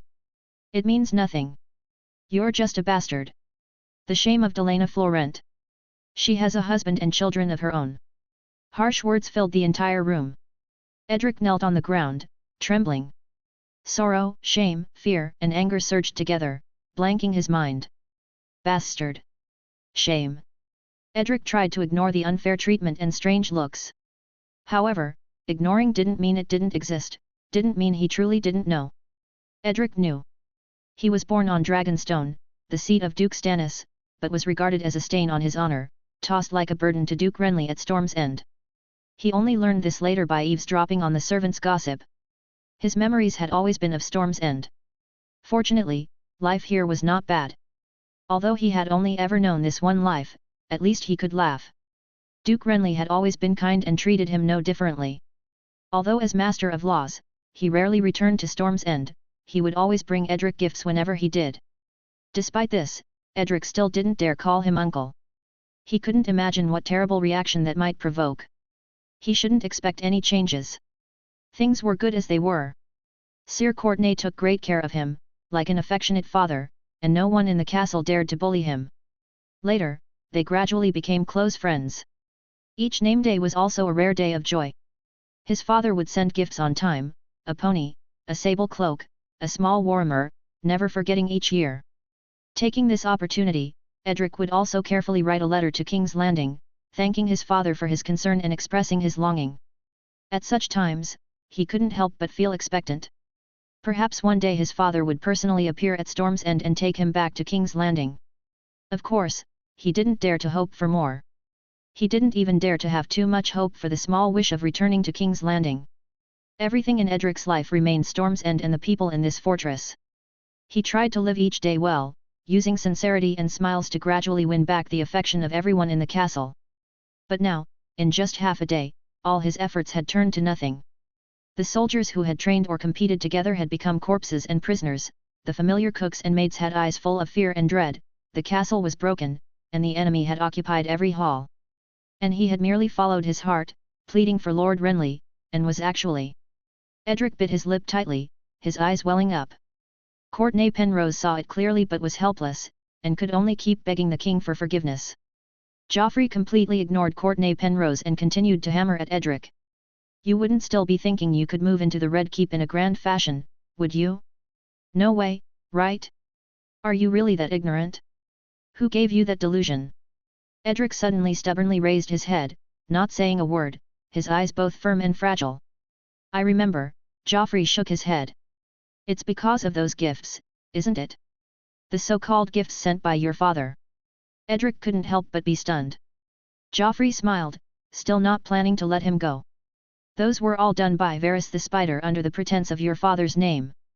All the gifts you received were just part of Varys's conspiracy. Your father never knew. Edric's pupils instantly dilated, filled with despair and suspicion. No, it's not like that. Edric finally couldn't help but open his mouth to resist, but his voice was clearly weak and powerless, without any force. You've written many letters, haven't you, so-called letters of thanks? Have you received any replies? Even just a few words. Joffrey delivered the final blow. The truth was so cruel. Although King Robert had reluctantly acknowledged Edric's bloodline due to reality, he had never truly cared about him. Robert Baratheon, addicted to wine and women, didn't even care much about national affairs and the queen and princes. How could he remember a bastard born from a drunken fling? Edric had to face reality. Replies? He could have ignored this doubt in the past, but now, the suspicion was nakedly revealed, there had never been a reply. He finally broke down. No. I am the king's son. My father is Robert Baratheon. Edric Storm shouted this proud and shameful fact hoarsely, as if denouncing his past tragic experiences, and also as if declaring the rights and status he should have obtained. Courtenay Penrose felt a sense of foreboding. But as soon as he opened his mouth, the king swept his eyes over him, and Courtenay Penrose immediately stiffened, unable to move. Edric Storm was still immersed in intense emotions. I am King Robert's son. My father acknowledged me. I have a surname. I should live in the Red Keep, call you brother, not your grace. I still have younger brothers and sisters. Joffrey quietly listened to the other party's presumptuous words, expressionless, but with a smile in his eyes. Speak, speak your fill. The price is everything. In Courtney Penrose's desperate eyes, Edric Storm vented for a long time, finally regaining his senses. Remembering what had just happened, he knelt down again, trembling all over. Joffrey sighed faintly, a bastard, actually wanting to live in the Red Keep. Tell me, what should I do with you? Edric couldn't respond. Joffrey turned to Courtney Penrose, you two seem to have a good relationship. Perhaps you can make some compensation for his offense. The king's eyes were full of meaning. In the end, Courtney Penrose lowered his head. Chapter 192. Courtney Penrose stood on the city wall as he had yesterday. He wore no helmet, and carried no sword. He wore copper-plated armor, the brown-yellow background of his coat of arms emblazoned with two crossed white feather pens and the family's motto, a covenant as proof. A silver-white cloak with a hexagram was clasped on his left shoulder. A covenant as proof. Courtney Penrose gazed at the dust and smoke faintly visible outside the city, and silently prayed. May he keep his promise. For some indescribable thing, Courtney Penrose had gambled everything he had, betting on Joffrey's integrity. For Lord Renley? For Edric? Courtney Penrose took a deep breath, the salty, war-tinged wind filling his chest. A rumble sounded in the air, and the stone slabs under his feet seemed to vibrate constantly. Was it the sea, or the cavalry charging in formation? Probably both. He looked left and right, hundreds of cannons gleaming between the battlements, ready to unleash an even more violent tremor than the waves and cavalry at a moment's notice. King Joffrey said he would not use these cannons right away. In any case, the living were more valuable than the dead, as long as they were obedient. Courtney Penrose knew this to be true. The fall of Storm's End could be considered quite peaceful. Apart from the initial impact of the cannons and the chaos at the beginning of the city's fall, most of the people inside the city survived. Very few people disobeyed.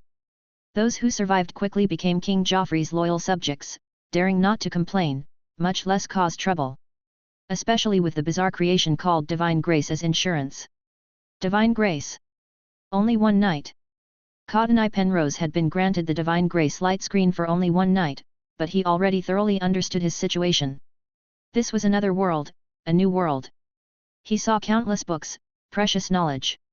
He saw the entire history of Westeros, from the Dawn Age and the Age of Heroes tens of thousands of years ago to the more detailed modern era, from the declining children of the forest and the first men to the still active Andals, Rhoynar, Valyrians, and wildlings. Familiar or unfamiliar names, glorious or dark stories, were shocking and mesmerizing. However, Courtney Penrose was not completely ignorant of history. Some of the records in the light screen were originally controversial or vague, with little evidence. Some records had never been heard of. Was it just decided like that? He keenly realized the terrible nature of these records in the light screen. Only a day had passed, and the stable boys, servants, maids, and children, everyone in Storm's End could learn to read and see the history he saw in the Divine Grace light screen. Most of them were still illiterate, and knew nothing about the knowledge exclusive to the nobility, like a blank sheet of paper. And now, the Divine Grace light screen could draw on these blank sheets of paper at will. This was just the beginning. It was conceivable that after successive victories, in a few years or a dozen years, the entire Seven Kingdoms would be shrouded in divine grace. At that time, what would be real? What would be history? When and who did the illustrious nobility originate from? Did the extinct families really exist? Were the children of the forest and heroes just fictional? Did the first men and the Andals conquer each other? Were the Rhoynar friends, enemies, or did they not exist at all? It was all in the king's mind. The thought of this helpless and terrifying future made Courtney Penrose feel cold all over. And this was not entirely groundless speculation. For each family, the light screen contained very detailed information. From every existing member, the castles, towns, and every inch of land belonging to them, to the titles, honors, and industries they possessed, nothing was left out. There was only one exception: ancient origins. Through the light screen, people could know the glamorous, wealthy, and powerful side of each family, but they did not know why the nobles obtained this enviable status. Yes, the common people passed down many legends and stories, and were also clear about the glorious deeds of their lords in the past. But after all, most people knew very little about most nobles. In the past, they were ignorant and had no ability to express dissatisfaction. But divine grace simultaneously made up for these two shortcomings. Cottoneye Penrose already knew that the 5,000 royal guards beside the king were not the whole story. There were as many as tens of thousands of Holy War Army soldiers with the same abilities, and that was far from the limit. Without a doubt, most of these people were of humble origin. As long as the king gave the order, they would be happy to destroy any noble family with thousands of years of heritage. Would the king give the order? Cottoneye Penrose also saw a new term, governor. At first glance, it seemed similar to his position as acting castellan, but in reality, there was a world of difference. Acting castellans served their own liege lords, while the appointment and removal of governors depended entirely on the king's will, and they would only serve the king. A huge change. And it wasn't just a hypothesis. Cottoneye Penrose had already seen real changes. Governor of Rain House, Sir G. E. Wilde. Note, the new Earl of Rain House, Richard Wilde. When he saw this record, Cottoneye Penrose felt extremely heavy in his heart. He seemed to foresee the future of the Penrose family.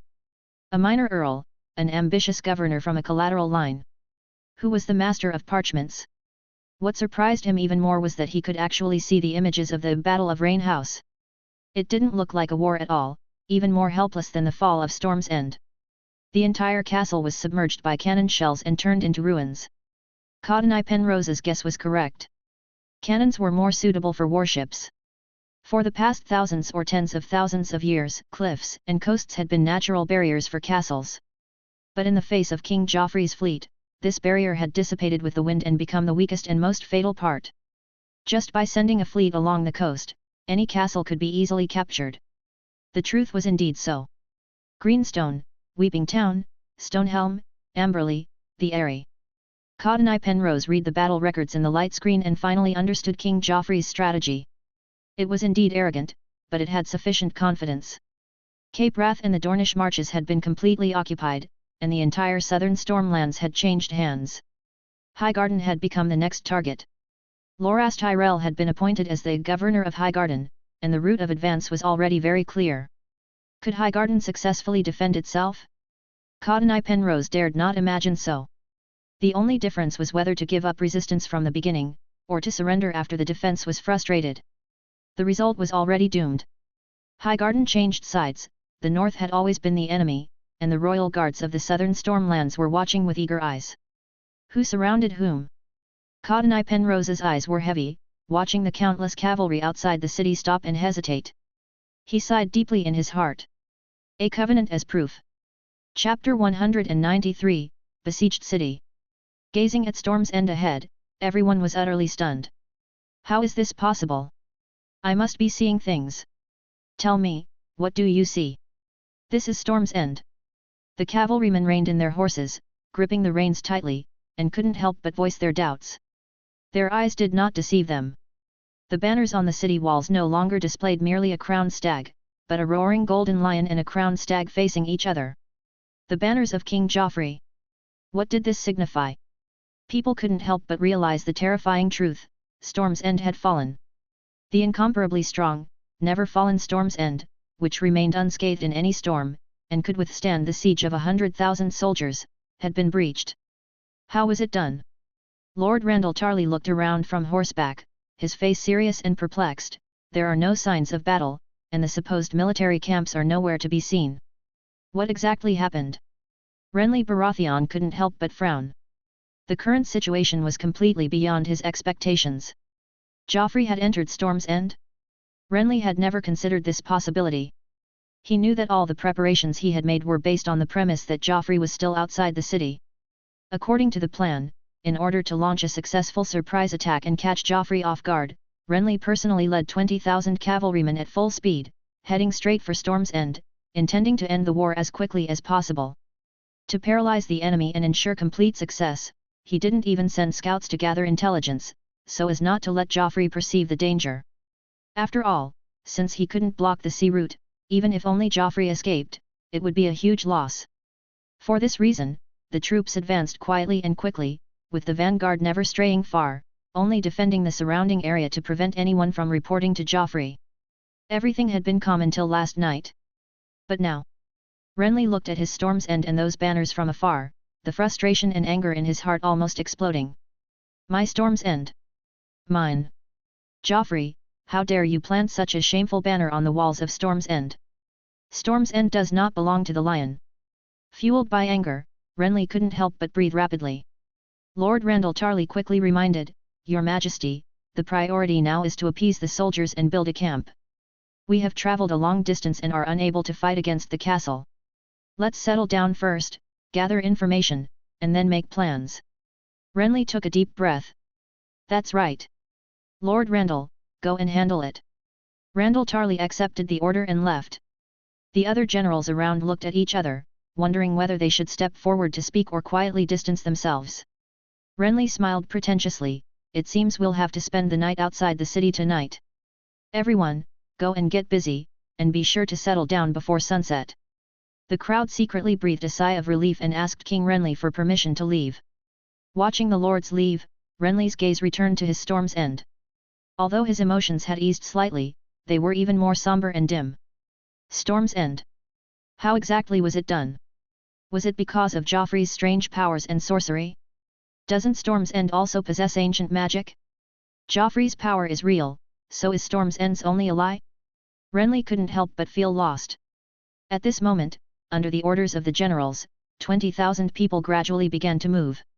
Some cavalrymen remained vigilant, monitoring the movements of the castle. Some troops went to the surrounding villages and towns in groups to collect information and supplies. Some soldiers began to set up camp and prepare food. Storm's End remained quiet. Looking at it, Renly couldn't help but ride his horse and circle around the castle from a distance, but still found nothing unusual. The city walls, the sea, the land, the rocks, everything was exactly the same as before. The military camp reported by Sir Courtenay Penrose was already an open space, with only signs of ordinary personnel activity, but no traces of any fighting. It looked as if Joffrey's men had moved into Storm's End without any obstacles. But how was this possible? Sir Courtenay Penrose and the guards of Storm's End were not ignorant and unconscious puppets. How could they have no reaction? However, perhaps it's worse than puppets now. Renly suddenly felt pain. With Joffrey's temperament, Sir Courtenay Penrose must have suffered a terrible fate. The people in the city were probably hard to escape. And Edric Storm. This little guy's identity was too glaring for Joffrey. Even if he wasn't killed, he must be living a fate worse than death. Renly was unwilling to accept it, but he was powerless. The plan was to attack Joffrey together with Storm's End, but now, Storm's End had become the enemy's fortress. Killing Joffrey was almost impossible. Storm's End, with its 5,000 men, was enough to withstand tens of thousands of troops, let alone the 5,000 men who had captured Storm's End. Even if the castle was recaptured, the sea ships could pick up Joffrey and leave. So, what should be done next? Attention, rebels! Attention, rebels! A thunderous human voice suddenly echoed across the entire field, causing the horses to neigh in chaos. Renly raised his head. The voice continued, to show the gods mercy and tolerance, His Majesty will send an envoy for peace talks. At noon, Sir Courtenay Penrose will leave the city alone, and the rebels must ensure his safety. Renly's eyes widened instantly. Courtenay? Is it Courtenay? How could he be an envoy? The surprise in the hearts of Renly's lords was no less intense. Courtenay Penrose was the acting castellan of Storm's End, and now it sounded like traitor. Despicable villain. Do you even have the face to see His Majesty again? Earl Florent rebuked sharply.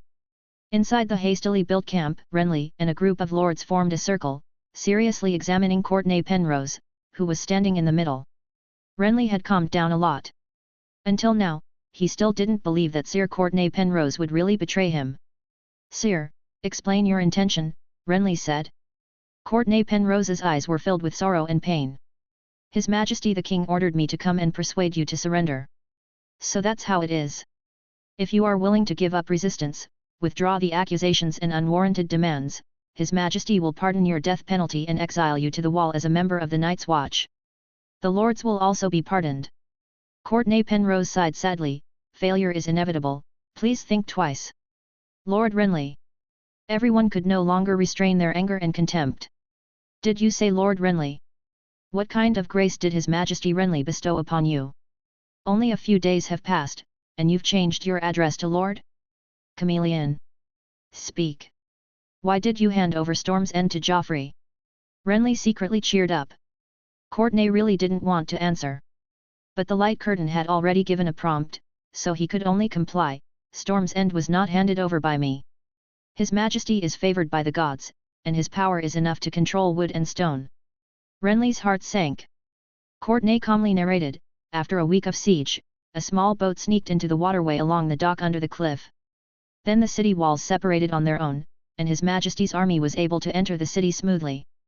Everyone was silent, imagining the scene and how they could cope with it. Renly suddenly understood. So the power that created the warships can also do this. Why would he need to besiege the city? Hey? Besiege the city? Renly was shocked. Then why did he have to besiege the city? Courtenay sighed. Lord Renly, you shouldn't have come.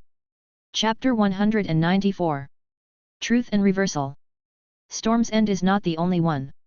He said. Storm's End and all the castles in the marches have been recovered by His Majesty the King. What?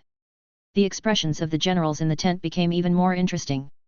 Especially the lords and knights who came from these families, their anxiety and panic were clearly written on their faces, as if they were about to pick up their swords and rush back to help. Renly remained silent, his eyes heavy, waiting for his castellan to reveal more information. Courtenay Penrose's face was indifferent. Sir Giles Wilde of House Wilde has become a member of the King's Guard, and now governs Rainhouse under the title of Regent. Everyone couldn't help but be surprised.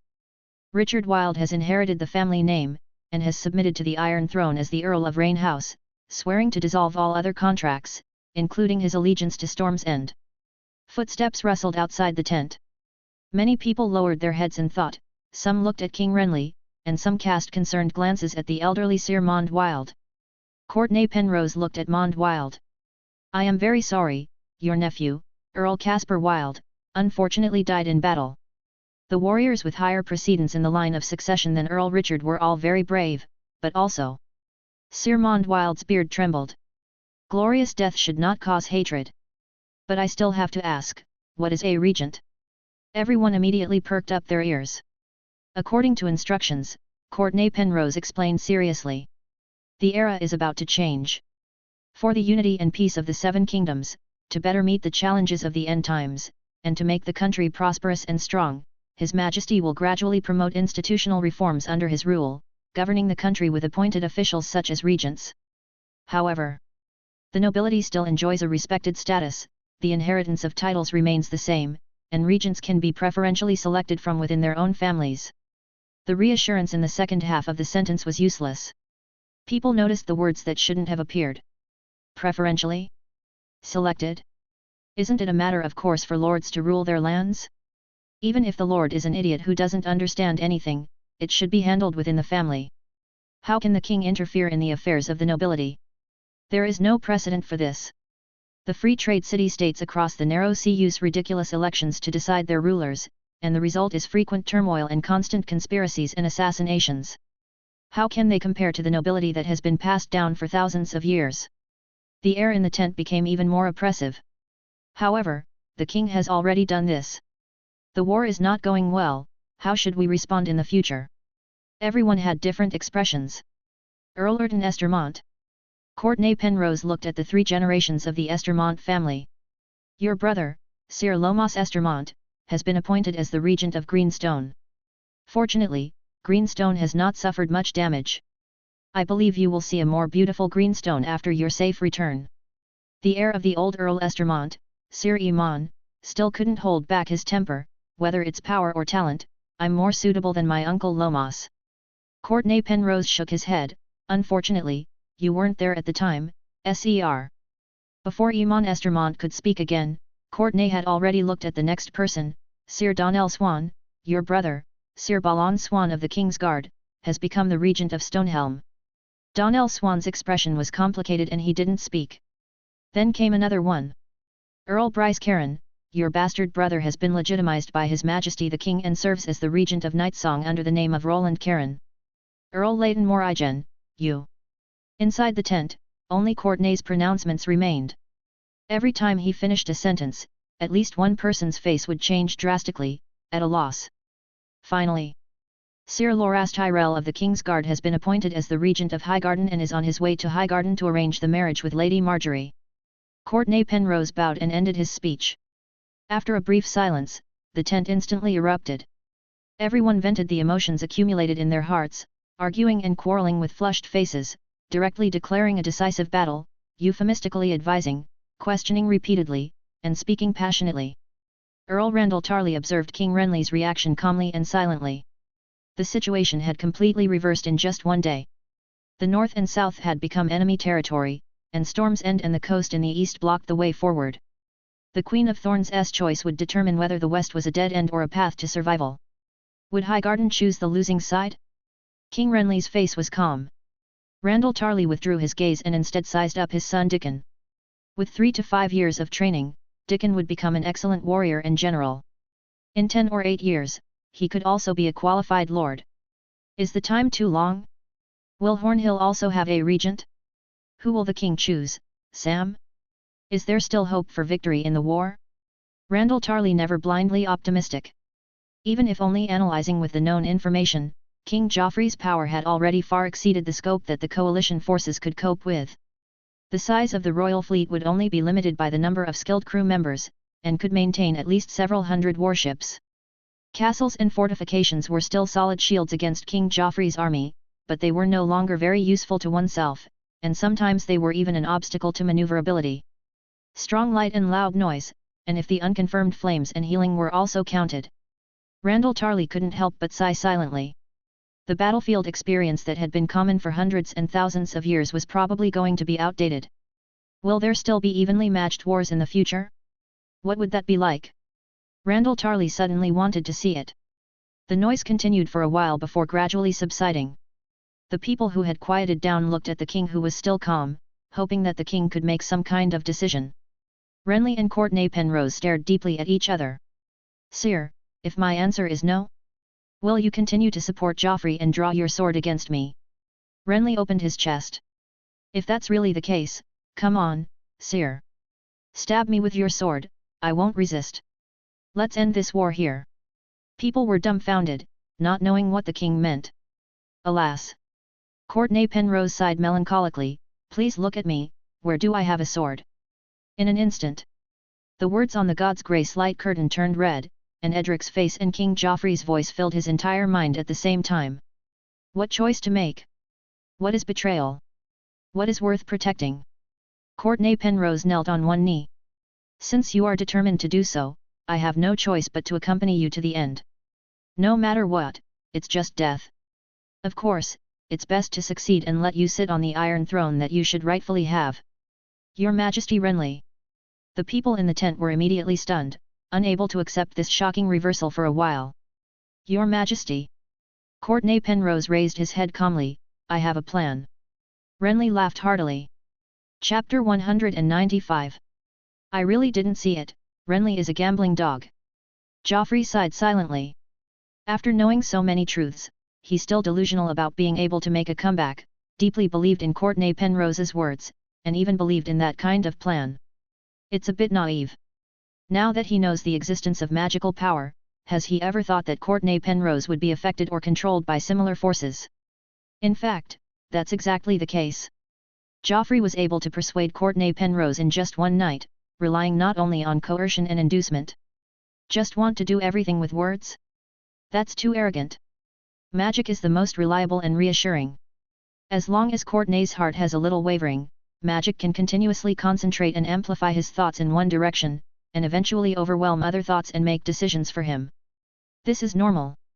Otherwise, how could Courtenay Penrose, who had been fighting to the end in the original book and refused to open Storm's End after Renly's death, be willing to deceive his liege?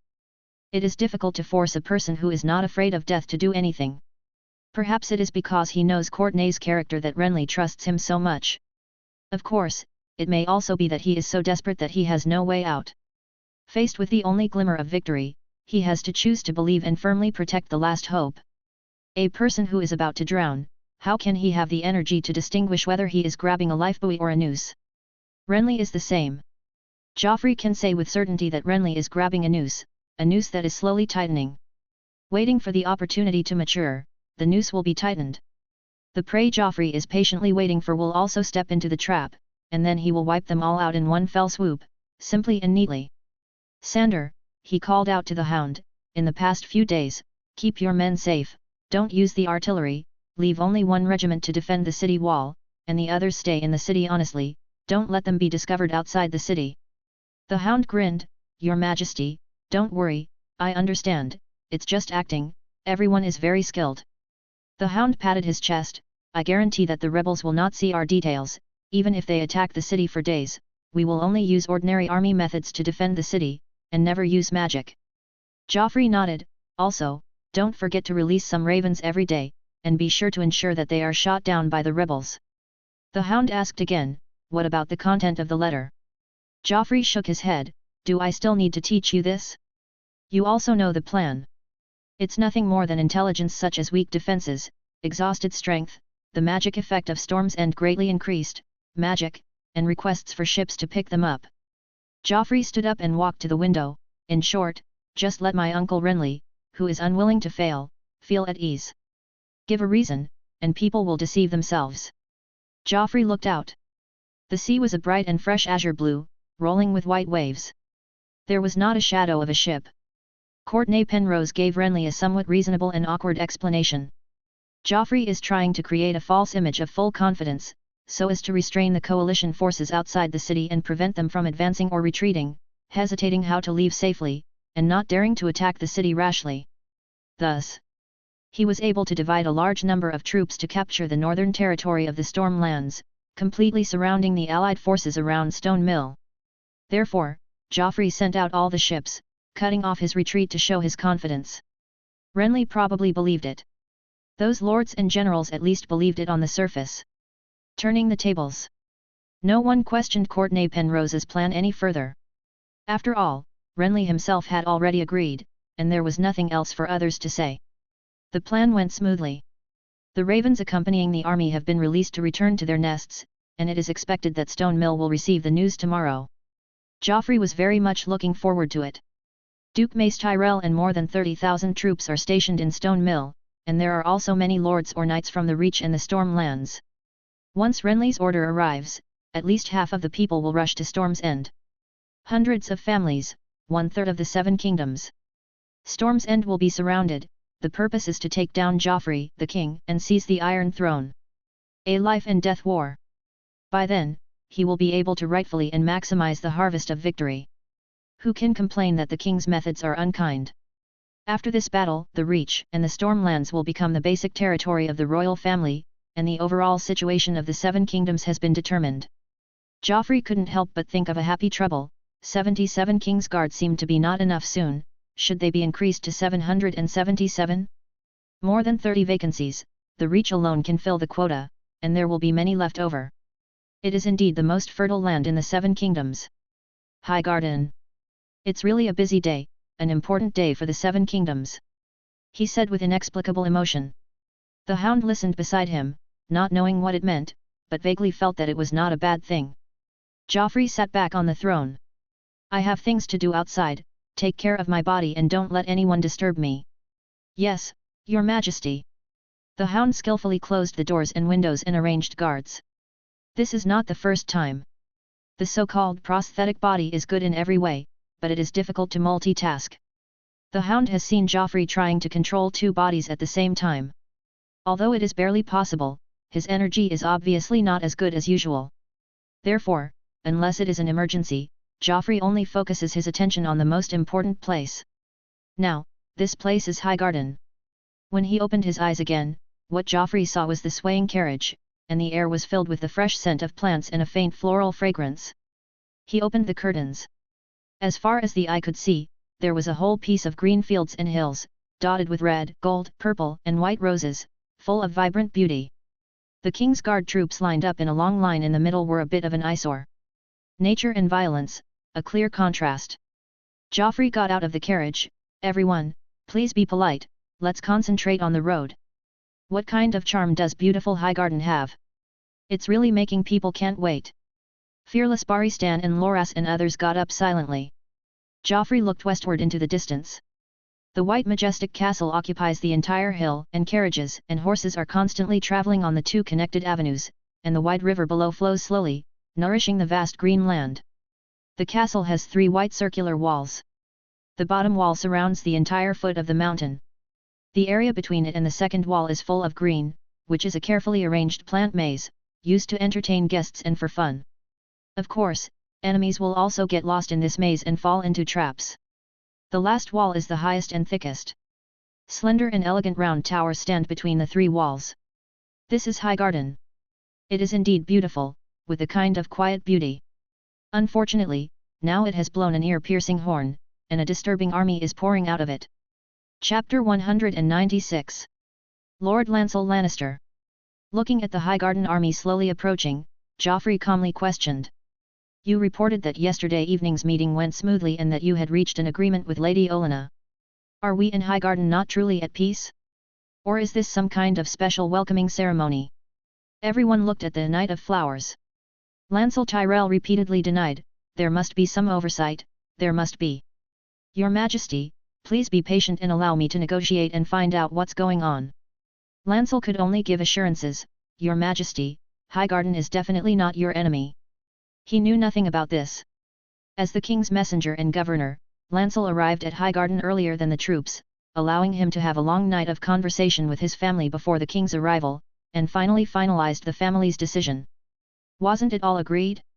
Marry his sister Marjorie to King Joffrey, Highgarden would submit to the Iron Throne again, give up all resistance, support the king's new policies, in exchange for the family's pardon for participating in the rebellion, and Lord Renley's life. Although Sansa's engagement with the king would not be dissolved, and Marjorie could not be the one and only queen. Although the king demanded a lot of wealth. Although Highgarden lost some of its autonomy, and the order of succession of rule had been pried open. Although the reputation was damaged.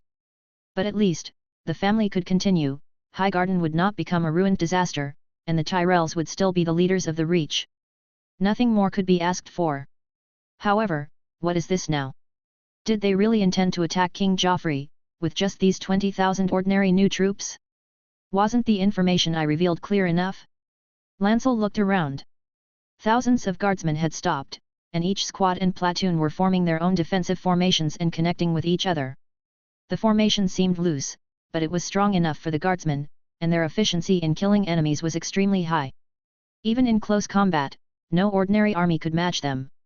What's more, the warlocks had gathered near the baggage train. The pre-prepared steel was beside them, and in just a few breaths, hundreds of artillery pieces would be borne in the hands of the warlocks, firing steel and flames. At this distance, the artillery shells could even directly hit Highgarden. How could they show hostility at this time? They must be stopped. Seeing that the king did not object, Lancel immediately kicked his horse and quickly rushed forward. Stop, stop everyone! Lancel reined in his horse in front of the team and shouted urgently. The knight leading the team raised his right arm to signal the army to stop. The knights around him obediently pulled on the reins, and the knights covering their faces opened their visors. The atmosphere of the team was fairly calm. Lancel breathed a slight sigh of relief, it seemed that the situation had not reached the worst point. Then why? He looked forward suspiciously, all familiar faces. The family's guard captain Sir Aegon Lewell, Highgarden's instructor Sir Fortimer Crane, Lord Titus Peake of Starpike, his cousin Olenna's husband Sir Leo Blackbar. In the middle was his second brother, Garland Tyrell. His second brother wore his personal coat of arms 2 golden roses on a green field. Then I should be 3 golden roses. 3 golden roses. The governor of Highgarden knew that he probably didn't have this honor. The governor and Garland Tyrell looked at each other. His second brother was taller, stronger, and had a beard. He was smiling. The valiant Garland. His second brother was much better at swordsmanship than him, and he never got injured when sparring with half a dozen soldiers at the same time. Perhaps few in the 7 kingdoms could compare with him. However, personal bravery is always insignificant in war, and will be even more humble in the future. The governor tried to show momentum. Garland, what did grandmother ask you to do? Why did you bring the army? If His Majesty the King gets angry, we can't bear the consequences. Garland Tyrell smiled at his younger brother. Lancel, don't be nervous, it's just that grandmother had a whim and tried to express Highgarden's warmest welcome and sincerity to His Majesty. Besides, Garland turned his head and looked back. Where is the army? I only saw Highgarden's honor guard, peaceful, grand, and sincere. Just like that? Lancel had to wonder, just like that. Garland rode his horse forward and patted Lancel on the shoulder, just like that. Highgarden's decision has not changed. Besides, how could we deceive you, brother? His Majesty's arrival is Highgarden's supreme honor. Garland's eyes were complicated. Go back and report to His Majesty. All is well, Highgarden is still His Majesty's loyal subject. Governor, sir. Lancel's breath stopped, and he felt something unusual from this sentence. Second brother, he looked at Garland deeply, with thousands of words in his heart, but when the words came to his mouth, they became a blank, and he couldn't say anything. Growing strong. His thoughts were chaotic, but the family's motto was still clear. Growing strong. Garland responded with emotion. Go. Lancel looked around, and the familiar faces seemed to become much stranger in an instant, not just simple expressions or actions, but something deeper. He raised his head and looked up at the white and elegant Highgarden in front of him. From the time he could remember, Highgarden had always been so clean and beautiful, it had never changed, and perhaps it would not change after countless years. I'm home. The dazzling castle gradually blurred in his vision, as if it had turned into a dream. Am I really home? Tyrell, Highgarden, Governor, Golden Rose. Finally, he turned his horse around and, under the gaze of everyone, galloped towards the king in the east. Honor guard. Joffrey nodded thoughtfully. I see. Joffrey looked at the dazed Lancel. Lady Olenna's hospitality is hard to refuse, but it's too sudden. Are you testing my bottom line? Do you want to maintain Highgarden's independence? Lancel. Joffrey's tone was slightly dissatisfied. As the governor, you have the main responsibility. I know you lack experience, so I'll let it go this time. But if anything happens in the future, you must handle it with care and report it in advance, understand? Lancel was silent and knelt on one knee. A servant led a white horse. Joffrey mounted the horse, continue moving forward. The guardsmen returned to their marching posture, lined up in 20 rows, with dozens of people in each row moving forward in sync. The baggage and carts walked at the end of the team. Lancel knelt blankly on the green grass. The bold Baristan slowly walked to his side and sighed silently. He smelled a familiar sadness and confusion from Lancel. Compared to Highgarden's attitude, many people in the Selmy family found it more difficult to accept his return, as if he were a complete outsider. In fact, if he hadn't voluntarily given up his inheritance many years ago, he would have already become the head of Harvest Hall with children and grandchildren. But, no one is willing to mention the old things anymore. The bold Baristan helped Lancel up. There are many forks in the road of life, and each choice will lead us to different paths. Retreat is no longer possible, the only thing we can do is move forward. You and I are the same. Lancel remembered the captain's warning and restrained his chaotic thoughts. Highgarden's golden roses are in full bloom. Lancel showed a fragile smile. I hope you like them. Chapter 197, Thorns, Wreaths and Crowns. Blooming golden roses. Joffrey admired the scenery along the way, his body rising and falling in comfort with the white horse beneath him. Garland Tyrell and Leo Tyrell accompanied him on either side. One was his messenger, a collateral member of the Tyrell family, the son of the commander of the Old Town garrison, and Maester Leo of King's Landing. The other was the second son of Highgarden, gallant Garland, an excellent knight. Garland was undoubtedly a golden rose. During the not-so-long journey, Garland Tyrell, who looked like an older version of Loras, greeted the king with courtesy and restraint, his words concise and accurately expressing his meaning. In Garland's description, the Queen of Thorns, Lady Olenna's sudden arrangement seemed to be a whim, the capriciousness of an old woman. Joffrey generously stated that he didn't mind and enthusiastically waved to the Grand Honor Guard. Maester Leo could only be considered half a golden rose. All the way. Although Leo didn't speak, he reported all the information he knew to Joffrey through the Grace Aura, without any omissions or concealment. He had no choice but to do so. Having done some research with Archmaester Marwyn, Leo now had a very clear understanding of the mystery and power of magic, and he also understood the terrifying power of the Grace Core on his body. There were no secrets from the eyes of the king and the Security Bureau. Whether out of awe of power, a desire for truth, or simply for the sake of his family, Leo had no reason to hide anything. Therefore, Joffrey reviewed the extensive information about Highgarden again, even though most of the information had already been reviewed more than once, except for a few new changes. Highgarden was now completely exposed. For example, in these days, Marjorie led a group of female companions to play and frolic all day long, and her reaction to war and marriage was extremely dull. Lady Alice Anne Bulwer, only 7 years old, was one of Marjorie's companions and now lives in Highgarden. Her mother, Victoria Tyrell, rules Black Crown for her. Garth Tyrell, the steward of Highgarden, was the uncle of Duke Mace Tyrell. He was known as Garth the Gross. His 2 bastards, Giles and Garrett, both lived in Highgarden, and their private lives were chaotic. Willis, the heir to Highgarden, seemed more like an ascetic scholar. Lame, he devoted himself to academics, was intelligent and wise, and was very worried about Highgarden's situation. Maester Lomaeus, who served Highgarden, had no surname, but was actually a bastard of the Hightower family. Although he had no right of inheritance and was not recognized, his life in the Citadel and Old Town in his early years obviously had a profound impact on him. The Tyrell family's fool, Butterbumps, was the favorite of the Queen of Thorns. Whenever there were secret and critical talks, Lady Olenna Redwine would always have Butterbumps present, humming songs loudly to cover up the content of the conversation. Joffrey knew that she was avoiding the spiders in the Highgarden garden. But the royal family no longer needed these petty tricks.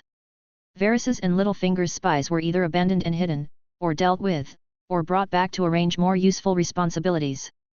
The remaining spiders in the Highgarden garden were the ones who were abandoned. After all, the news that spiders could hear was far less than a simple operation by the Security Bureau, and it was easier to expose themselves, causing vigilance and hostility. In addition, it was obviously not realistic to painstakingly allow the spiders far away in Highgarden to crawl back to King's Landing, while also evading the eyes and threats of the Tyrell family. So I had to give up.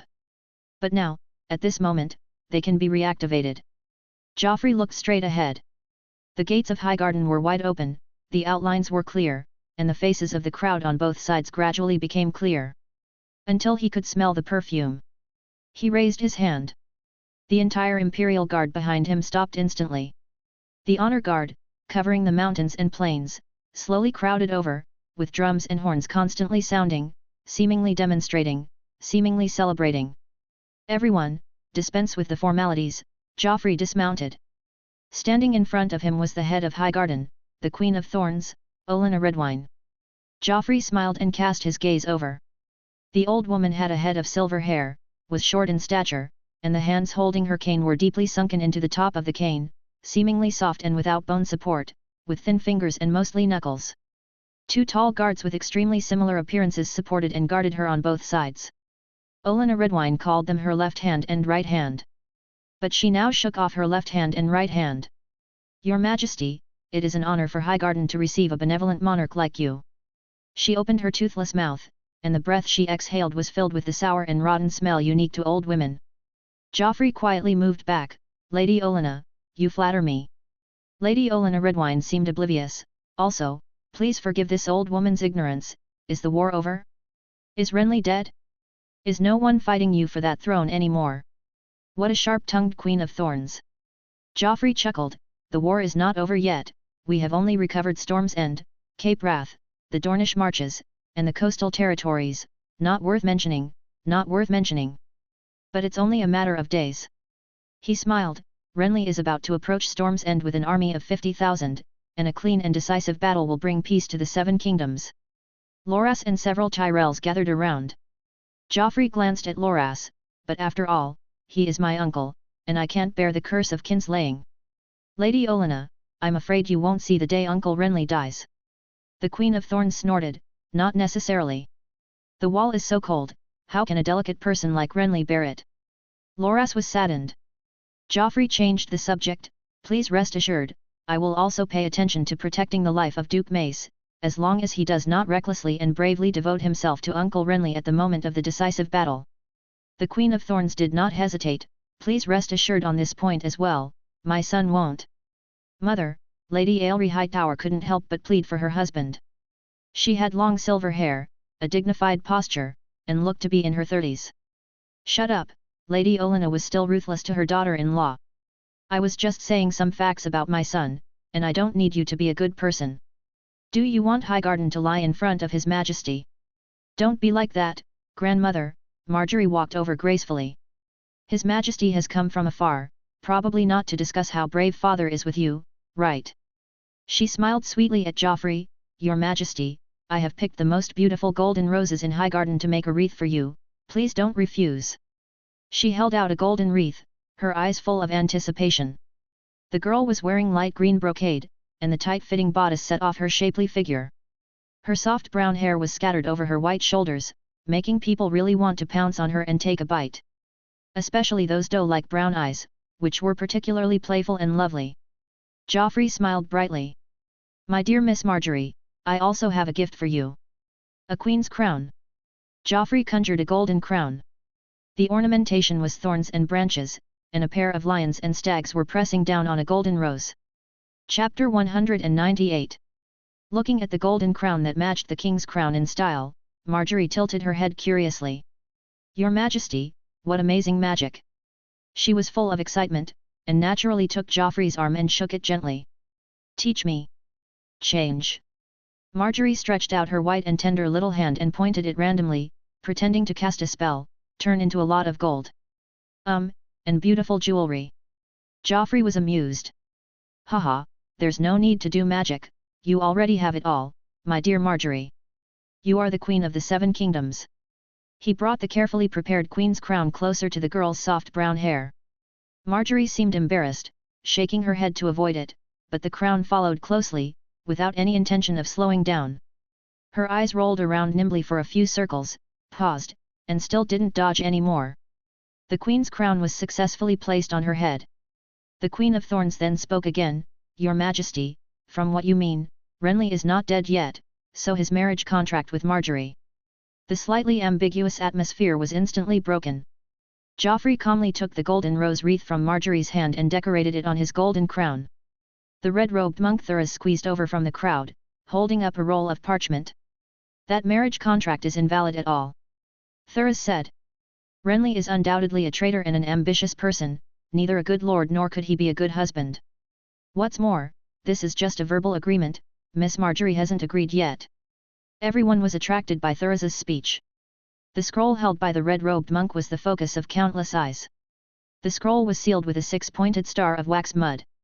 Six-pointed star, the new symbol of the Church of the Seven Gods.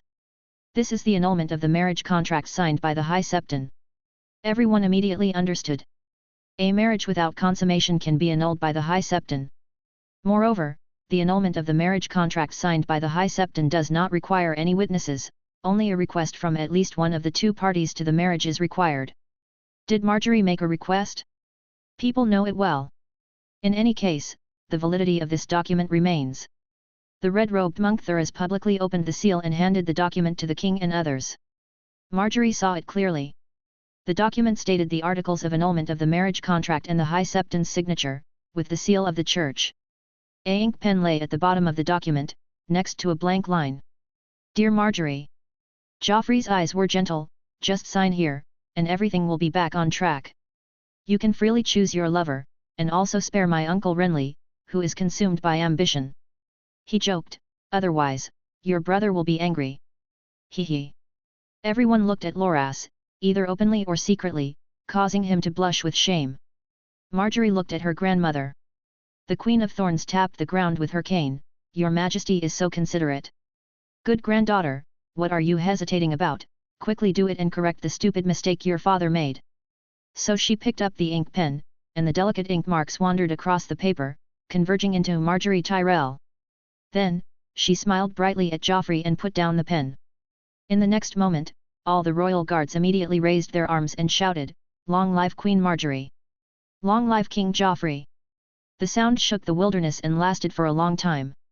Joffrey took a step forward, interlocked fingers with his fiancée Marjorie, turned around and smiled and waved to his subordinates. The Highgarden soldiers acting as the honor guard were stunned for a while, and seeing that the atmosphere was still warm, they gradually joined the cheering team, and the voices of Long live the Queen and Long live the King became louder and more unified. The Queen of Thorns squinted her eyes, seeming to be dozing off, but also seeming to be nodding with satisfaction. And then, Marjorie waved her free left hand to greet the crowd. The atmosphere was festive and harmonious. After a long time, the congratulations from the noble ladies to the engaged couple gradually subsided, and the crowd talking also quieted down. It was getting late. Everyone realized that the king was really about to step into Highgarden. People made way, the honor guard stood on both sides, and the musicians began to play beautiful music, trying to dilute the serious and dull atmosphere. But the thoughts in everyone's minds were not disturbed by the music. After all, the new alliance was reached in too short a time, and the conditions were too harsh, and it was not enough to make people forget what Highgarden looked like yesterday. Before last night, no one thought that Highgarden would be threatened by war. Duke Mace and Earl Tarley and others were all stationed with troops on the front line, and the garrisons in Stonebridge, Old Oak and Black Crown were all safe and sound. How could Highgarden, located in the rear, welcome the enemy? However, Loras appeared unexpectedly and brought even more surprising news. Storm's End had fallen into the hands of King Joffrey. The rumored miracles and spells were all true, and there was even greater and more magical power. The royal guards who possessed divine power were about to arrive at Highgarden. Although the number was less than 2,000, they were much more powerful than 20,000 troops. In front of the cannon, Highgarden's solid walls were as rotten mud and tiles, and would break with a touch. Loras's words were earnest, almost pleading. This news also completely matched the information conveyed by lazy Leo Tyrell. Is it a lie? If neither of them had been taught to be pet birds who only knew how to repeat other people's words, then it would be at least 5 points believable. And for Highgarden, the risk of 5 points of destruction was absolutely unacceptable. Even the tough Queen of Thorns had to temporarily restrain her sharpness, hide her thorns, so as not to invite disaster and usher in destruction. At this time, even if the conditions proposed by King Joffrey were harsh, they could only endure it. But the mood could not be changed. Marjorie's marriage contract was half good and half bad. Considering the premise of defeat, it could even be regarded as lucky. People were able to greet them with smiling faces, and the atmosphere was warm. However, more than 1,000 soldiers brought by the king would be stationed in Highgarden, and some would stay for a long time. What will happen? Willis Tyrell walked up with a limp. Your Majesty, Highgarden has specially prepared a sedan chair for you, please follow me. No need. Joffrey glanced at everyone. After this half day of personal contact, he already had a preliminary understanding of these people in front of him. Except for a very few people. They were fearful and arrogant, cautious but hopeful. They both feared the power of destruction and doubted its existence. They both resisted the changes in the system and craved its benefits. A contradictory composite, human nature. The servant led the white horse.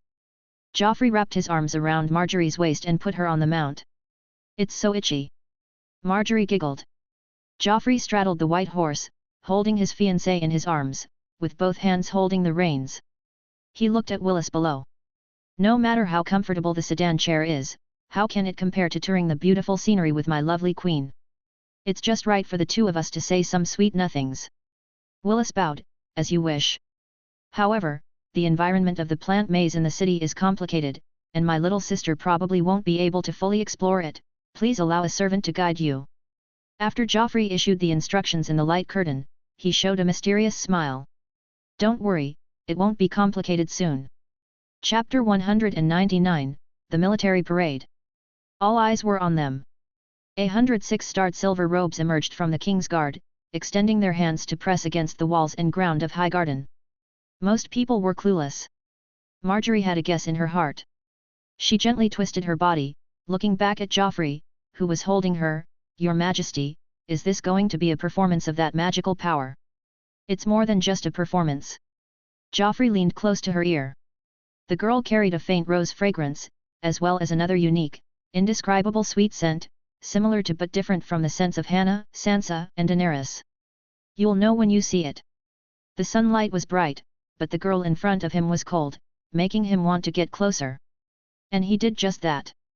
With a bare hug, the petite girl was melted into his arms, as if being pressed under him. The Queen of Thorns cast a sharp gaze from the side, and Joffrey couldn't help but drive the reins forward a few steps to avoid that strange discomfort. The warlocks began to channel energy together. Boom! A low buzzing vibration came from the ground, as if accumulated magma was about to erupt, as if thousands of cavalry were charging towards them in unison. People whispered, feeling deeply uneasy. Prepare to advance. King's Guard Commander Ironhand Jocelyn Bywater issued the order. The king's guard waiting outside the city moved quickly in units of 10 by 10 squares, eventually forming a large rectangle with 2 squares in parallel and 7 squares in length. Another 100 or so people stayed near the baggage carts on the outermost side, not joining the formation. The onlookers quickly noticed something was wrong. 20 people in a row, that's much wider than the city gate, how could they pass through? Iron Hand seemed oblivious, and did not change the instructions or slow down the pace, but shouted sternly, "Forward! March!" 14 squares marched out at the same time. Stomp! Stomp! Stomp! The audience was shocked and immediately clicked their tongues. When had they ever seen such a beautiful march? No one could remain unmoved by such a neat, unified, and high-spirited marching posture. The noble ladies who didn't understand military affairs watched the excitement, at least finding it pleasing to the eye. The knights and lords who were good at fighting were even more shocked. They knew that if the army could maintain this strict discipline and formation in battle, whether for attack or defense, it would definitely be an invincible existence at the same level. Can it be used for combat? Looking at the expressions and eyes of these soldiers, no one thought it was just for show. Some lords raised a group of elite soldiers themselves, kept them by their side, and trained them rigorously, but neither in number nor ability were they as good as the army in front of them. Moreover, the total number of this king's guard was more than just these, as many as tens of thousands. Many people secretly sighed that even if the king's power was only these, it would probably be enough to defend the Iron Throne's majesty and make the 7 kingdoms submit. Everyone's eyes moved with the advancing king's guard towards the walls of Highgarden. Closer and closer, closer and closer. It's going to crash. Many people already looked anxious, watching the foremost square not stop or slow down, really wanting to shout to stop them. Crack! After a crisp sound of mountain rock breaking, there was silence. Everyone's expression was dull. Marjorie covered her small mouth and let out a suppressed exclamation, her big eyes blinking non-stop, her eyes full of surprise and curiosity. Stomp!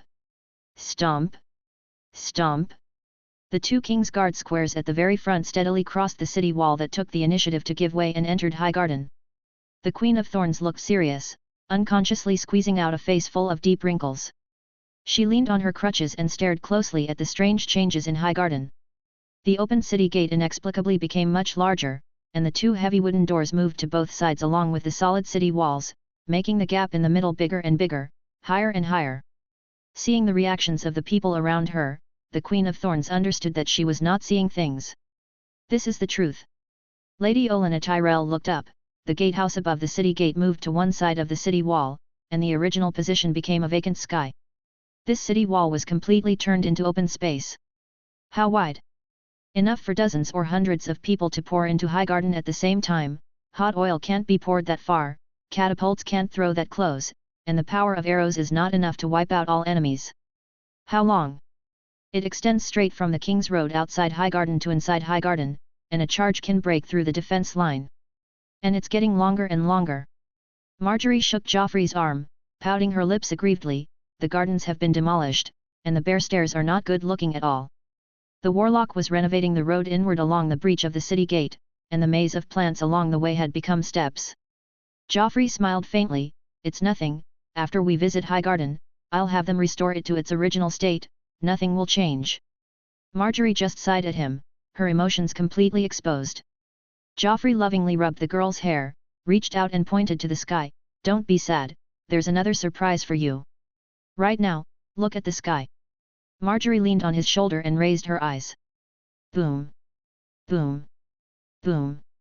A series of explosions came from behind, and white shadows streaked arcs into the sky. Dong! Dong! Dong!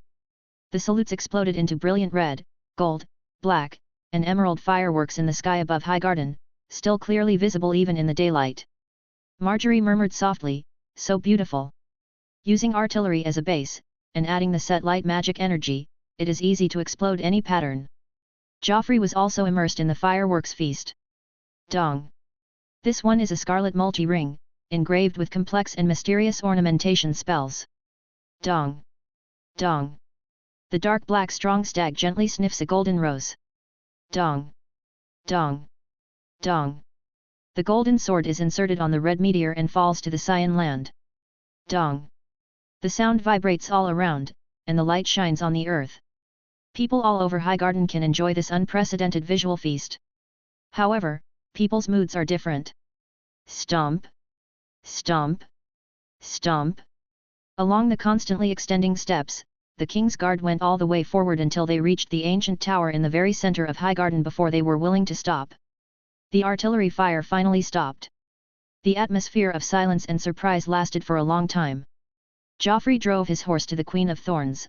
I like your honor guard very much. I wonder if you are satisfied with the surprise I offered, Lady Olenna.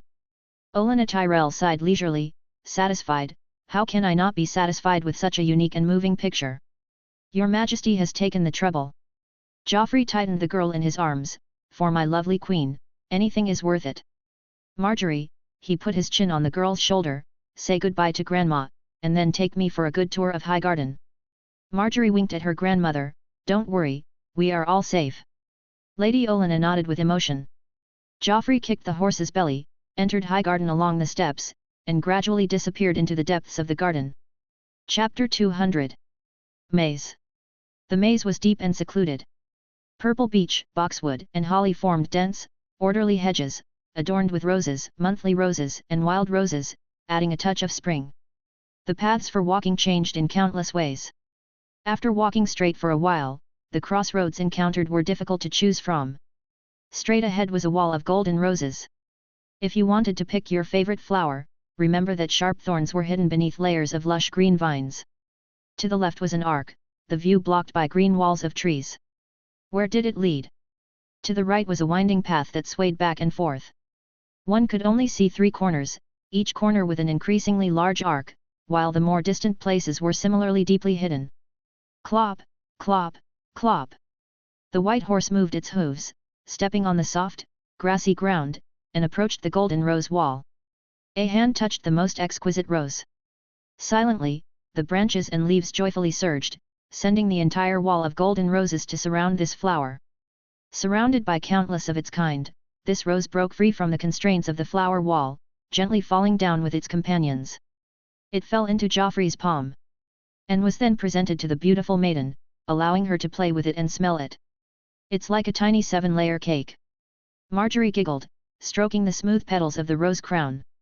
This self-constructed flower crown was extremely gorgeous, with a full 7 layers. All that could be seen were golden roses, with the lush green branches and leaves completely hidden within the gold. Even more rare was that every petal was undamaged. Joffrey held up the flower crown and placed it on the girl's head, merging with her original golden crown. The girl smiled, her eyes narrowing. Humph, I accept your gift. In return, make a request to the Flower Fairy, Human King. Oh, beautiful Flower Fairy, Joffrey smoothly slipped into character. The Highgarden's plant maze lives up to its name. I am truly confused, which way should I go? Please, Flower Fairy, give me guidance. He looked left and right, with an anxious expression. Marjorie blinked, the Flower Fairy knows everything. Then, let's take this path. Her finger circled around and stopped on the right. There's a fountain ahead, the water inside is the sweetest, the cleanest, and the most thirst-quenching. That side was closest to the exit of the maze, right next to the second city wall. Joffrey held the girl's fair little hand, pulling back that mischievous finger. Is that so? A spring that even the Flower Fairy remembers fondly must be worth tasting. Human King, hearing you say that, I really am a little thirsty. Marjorie licked her lips, her pink tongue circling around. Hurry up, Human King. The Flower Fairy's guidance will never disappoint you. Marjorie twisted back and forth a few times, urging him on. A wonderful sensation came from the front, the strength just enough to stir the heart, the fragrance spreading, causing Joffrey to be restless. If this physical body wasn't a prosthetic, he would have plucked this Highgarden rose on the spot. We'll listen to the Flower Fairy. He flicked the reins, and the white horse under him immediately stepped to the right. The maze slowly undulated and shifted behind them. The eyes were filled with green, as if it were a green paradise. Flowers bloomed everywhere, all things competed to flourish, full of vitality, with beautiful lines, orderly and natural. Worthy of being the most beautiful castle in all of Westeros, Joffrey leisurely praised. Marjorie smiled gently, does everyone in the 7 Kingdoms think so? Not to mention anything else, the Knights of the Vale have always highly praised House Arryn's Eyrie. Joffrey insisted, you're being modest, you're being modest. Highgarden is still better. The Eyrie, such a high place, was so unfriendly to those with a fear of heights, not to mention the harsh climate, even completely uninhabitable in winter. How could it be as comfortable as living in a garden castle? Joffrey once imagined moving the capital to Highgarden. Although King's Landing's location wasn't particularly bad, located at the mouth of the Blackwater Rush, with Blackwater Bay as a maritime defense, and the route to the other side of the narrow sea was relatively convenient. However, its strategic position in politics and military was not obvious enough, making it difficult to directly control the entire Seven Kingdoms. In terms of resisting foreign invasions, King's Landing was too far from the wall in the north, and transporting troops and supplies consumed a huge amount of resources, making it difficult to sustain. In terms of internal suppression, the north and the Vale had dangerous terrain, forming a self-contained unit. Dorne was far away, and the central cities of the Westerlands and the Reach were also far on the other side of the coast. King's Landing's deterrence was limited to only half of the kingdom's area. For Joffrey, this situation was obviously difficult to satisfy. Since the geographical location could not be changed, Highgarden and other castles came into his view. Of course, Winterfell was the first to be excluded. Far from the economic and political core of the Seven Kingdoms, sparsely populated, harsh climate, and the shortest strategic safety distance, it was completely unsuitable as a central capital. The Eyries' reasons for being excluded were similar. The economic center of the Vale, Gulltown, was considered for a moment, but ultimately abandoned. Like White Harbour, Storm's End, Gulltown, Old Town, and Casterly Rock, Gulltown was close to the coast, with convenient sea transportation, but it was difficult to control the overall situation, and its geographical location was even more deviated from the center than King's Landing. After excluding the coastal castles, the Twins and Riverrun, which controlled the Trident River, were also unsuitable. These two places could only control the Riverlands area, and the river network was dense and the area fragmented, affecting land traffic. All the castles in Dorne were out of consideration. Dorne, which was covered in deserts and had a hot climate, was not only economically backward and difficult to transport, but its people were also unruly, many of whom were descendants of the Rhoynar, with a weak sense of cultural identity, and had never been directly governed by the Iron Throne, let alone being the capital. If the long night immediately descended, and a terrible cold wave invaded most of West Eros, making the hot Dorne the hope of the survivors, then it might be possible to consider moving the capital there. But at least now, Dorne was the frontier of the Seven Kingdoms, similar to the situation in the north. Thus, the only two remaining candidate locations became Highgarden and Harrenhal. Sitting in Highgarden, the Reach, Dorne, and the Westerlands were all within the scope of control. The Crownlands and the Riverlands could not protect themselves, and the Sunset Sea on the west side was also under control.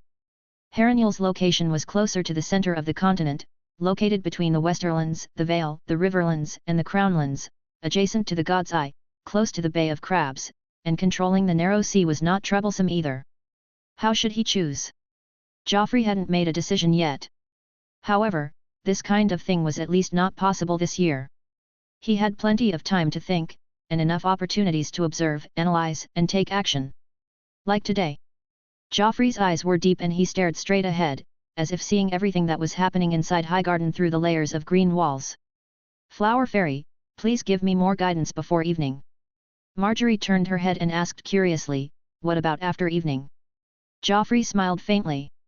There's serious business then. Chapter 201. Indeed sweet. Joffrey scooped up a handful of spring water, taking only a small sip. Haha, human king, you've been tricked. I wasn't pointing the way for you, this spring water is our Flower Fairy's favorite.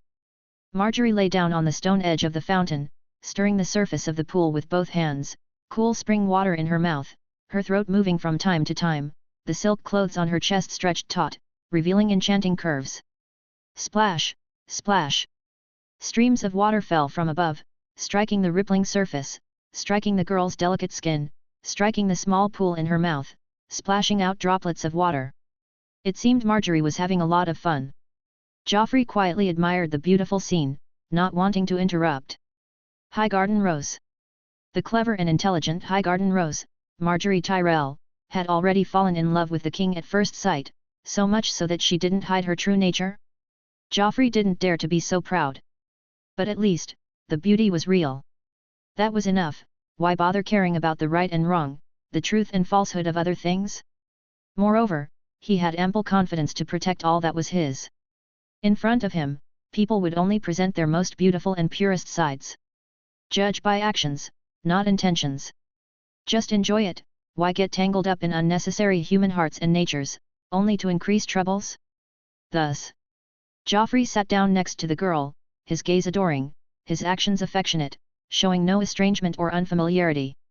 The two were like a couple deeply in love. Before the fountain completely soaked her clothes, Marjorie spat out the spring water in her mouth and sat up. "Ah, I've had enough, I've had enough." She rubbed her belly with both hands, panting from her mouth, her clothes half transparent, her hair messy. Joffrey gently combed the girl's hair. Marjorie raised her head, her big eyes staring straight at him, captivating. The two moved closer and closer. Close enough to feel each other's breath, Marjorie closed her eyes, her eyelashes fluttering. "Your Majesty." Joffrey suddenly sat up straight. "Flower Fairy, please have some self-respect. Humans and fairies cannot love each other, especially since you are the tiniest of the flower spirits." Marjorie was first surprised, then exaggeratedly widened her eyes, angry and cute. "Humph! You're just joking with me. Fine, now I'm not a flower fairy anymore, I'm a human girl, Marjorie, is that okay?" Joffrey smiled and nodded, "Of course, my charming queen." The two moved closer again. But Joffrey sighed again, giving up halfway. Marjorie was so angry that she clenched her small fist and punched him twice. "You're such a bad egg. What's it for this time?" Joffrey spread his hands, looking helpless. "I can't help it, seeing your pure face at such a close distance makes it difficult to have naked lust, I just want to quietly admire it." "Humph, excuses," Marjorie said. "I think we need more closeness and understanding. If you want me to kiss you now, unless," Joffrey chuckled. "Call me brother." Marjorie looked shy. "Wouldn't that be bad? You're 3 years younger than me." "Is that so?" Joffrey forcefully pulled her into his arms. "Feel it carefully, besides age, which part of me is small?" Marjorie rested her head against his chest, murmuring softly. Joffrey moved his hands restlessly, pretending to be puzzled. "What did you say? I didn't hear you clearly, say it again, louder." Marjorie's lips touched his ear. "Can you hear it now, brother? Good sister." Joffrey contentedly cupped her cheeks, leaned down, and bestowed a passionate kiss. After that, the huge maze became a small world for the two of them, letting them play and frolic everywhere, running and chasing, with no one to disturb them. It took a long time to reach the exit of the maze. The white horse carried the lovers slowly forward, arriving outside the gate of the second city wall. "Greetings, Your Majesty." "Good day, Queen."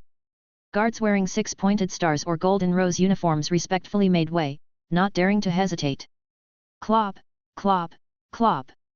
The white horse walked straight into the city gate, its pure white tail swaying as it pleased, sliding past the guards, brushing their armor. The sound of hooves gradually softened. The guards then stood up again, looking far into the distance at the king's back. Most of the guards wearing golden roses couldn't help but touch the back of their necks, feeling a flat surface, not painful, but still feeling uneasy. After all, inside their necks was not flesh and blood, but mysterious dragon crystals. The clear light and shadow in front of them could not be an illusion, but a gift from the king. Clop, clop, clop. The sound of hooves was steady and rhythmic, neither light nor heavy, as if it were the beat of accompanying music, adding to the fun of the tour. The scenery after the second city wall was even more abundant. Greenery abounded, flowers bloomed everywhere, gardens, fountains, man-made waterfalls, stone sculptures, and marble colonnades were everywhere, the walls and sculptures decorated with grapes, roses, and vines, the natural and human landscapes perfectly integrated. Today, it was especially quiet. Marjorie couldn't help but ask curiously, "There are so few people, where have they all gone?" While Joffrey played hide-and-seek with the girl's nimble little hands, he casually replied, "Where else could they go? They've all gone to receive God's grace, it's a good thing, the future of the 7 kingdoms depends on it." Marjorie nodded in confusion. "Loras and the others mentioned it, it seems very powerful." "Ha, caught you." Joffrey's left hand grabbed the girl's wrist and brought it to his mouth for a greedy and gentle bite. "Good sister, do you want it too?" Joffrey asked teasingly. Marjorie gave up struggling, pretending to sigh helplessly. "Even if people want it, if brother doesn't give it, what can sister do? How could I not give it? Joffrey smiled faintly. As long as sister offers a sweet kiss, brother will not only give it but also give an even better and more powerful God's grace. You have to keep your word. Marjorie's cheeks were slightly red as she turned and lightly touched his lips. Joffrey shook his head, you're cheating. However, Joffrey lowered his head, his nose directly touching the girl's smooth back of her neck. I'll spare you this time. He kissed the skin on the girl's neck, close to her spine. Hiss. Marjorie uncontrollably raised her neck, her body tense, her complexion pink, as if an electric current had pierced through her whole body. The lips that brought all this withdrew from the back of her neck, the current disappeared, making her feel inexplicably lost. But soon, Marjorie exclaimed excitedly. Wow! How amazing! I saw a lot. No, I didn't see it, it's more like I dreamed it. What is this? Joffrey explained, this is all the information in the God's Grace Network, the common home of those favored by God's grace, our domain. Good sister, be careful when using it, don't be controlled by this power. Marjorie nodded excitedly, not knowing how much she had taken in. Joffrey looked at the sky. It's getting late. He turned his horse around. I originally wanted to visit Highgarden's September and Godswood again, but it seems I'll have to wait until next time. Marjorie lay quietly in his arms. Joffrey said softly, after tonight, we who have signed the alliance will be a true family. Otherwise, let's call it the Highgarden Treaty. With a flick of the reins, the white horse headed towards the top of the hill. Chapter 202. Giles Thumb. In the ancient age of heroes, Garth Greenhand's eldest son, Garth Gardner I, settled on this high hill beside the Mandar. Over the millennia, it eventually evolved into Highgarden as it is today. The ancient glory continues. Although his descendants, the Gardner family, have died out, the Tyrell family, who replaced them and served as Highgarden's high stewards for generations, have not deliberately chosen to forget. Even today, the legend of Garth Greenhand remains. The highest tower in Highgarden is still called Garth's Thumb. This thumb is still the heart of Highgarden.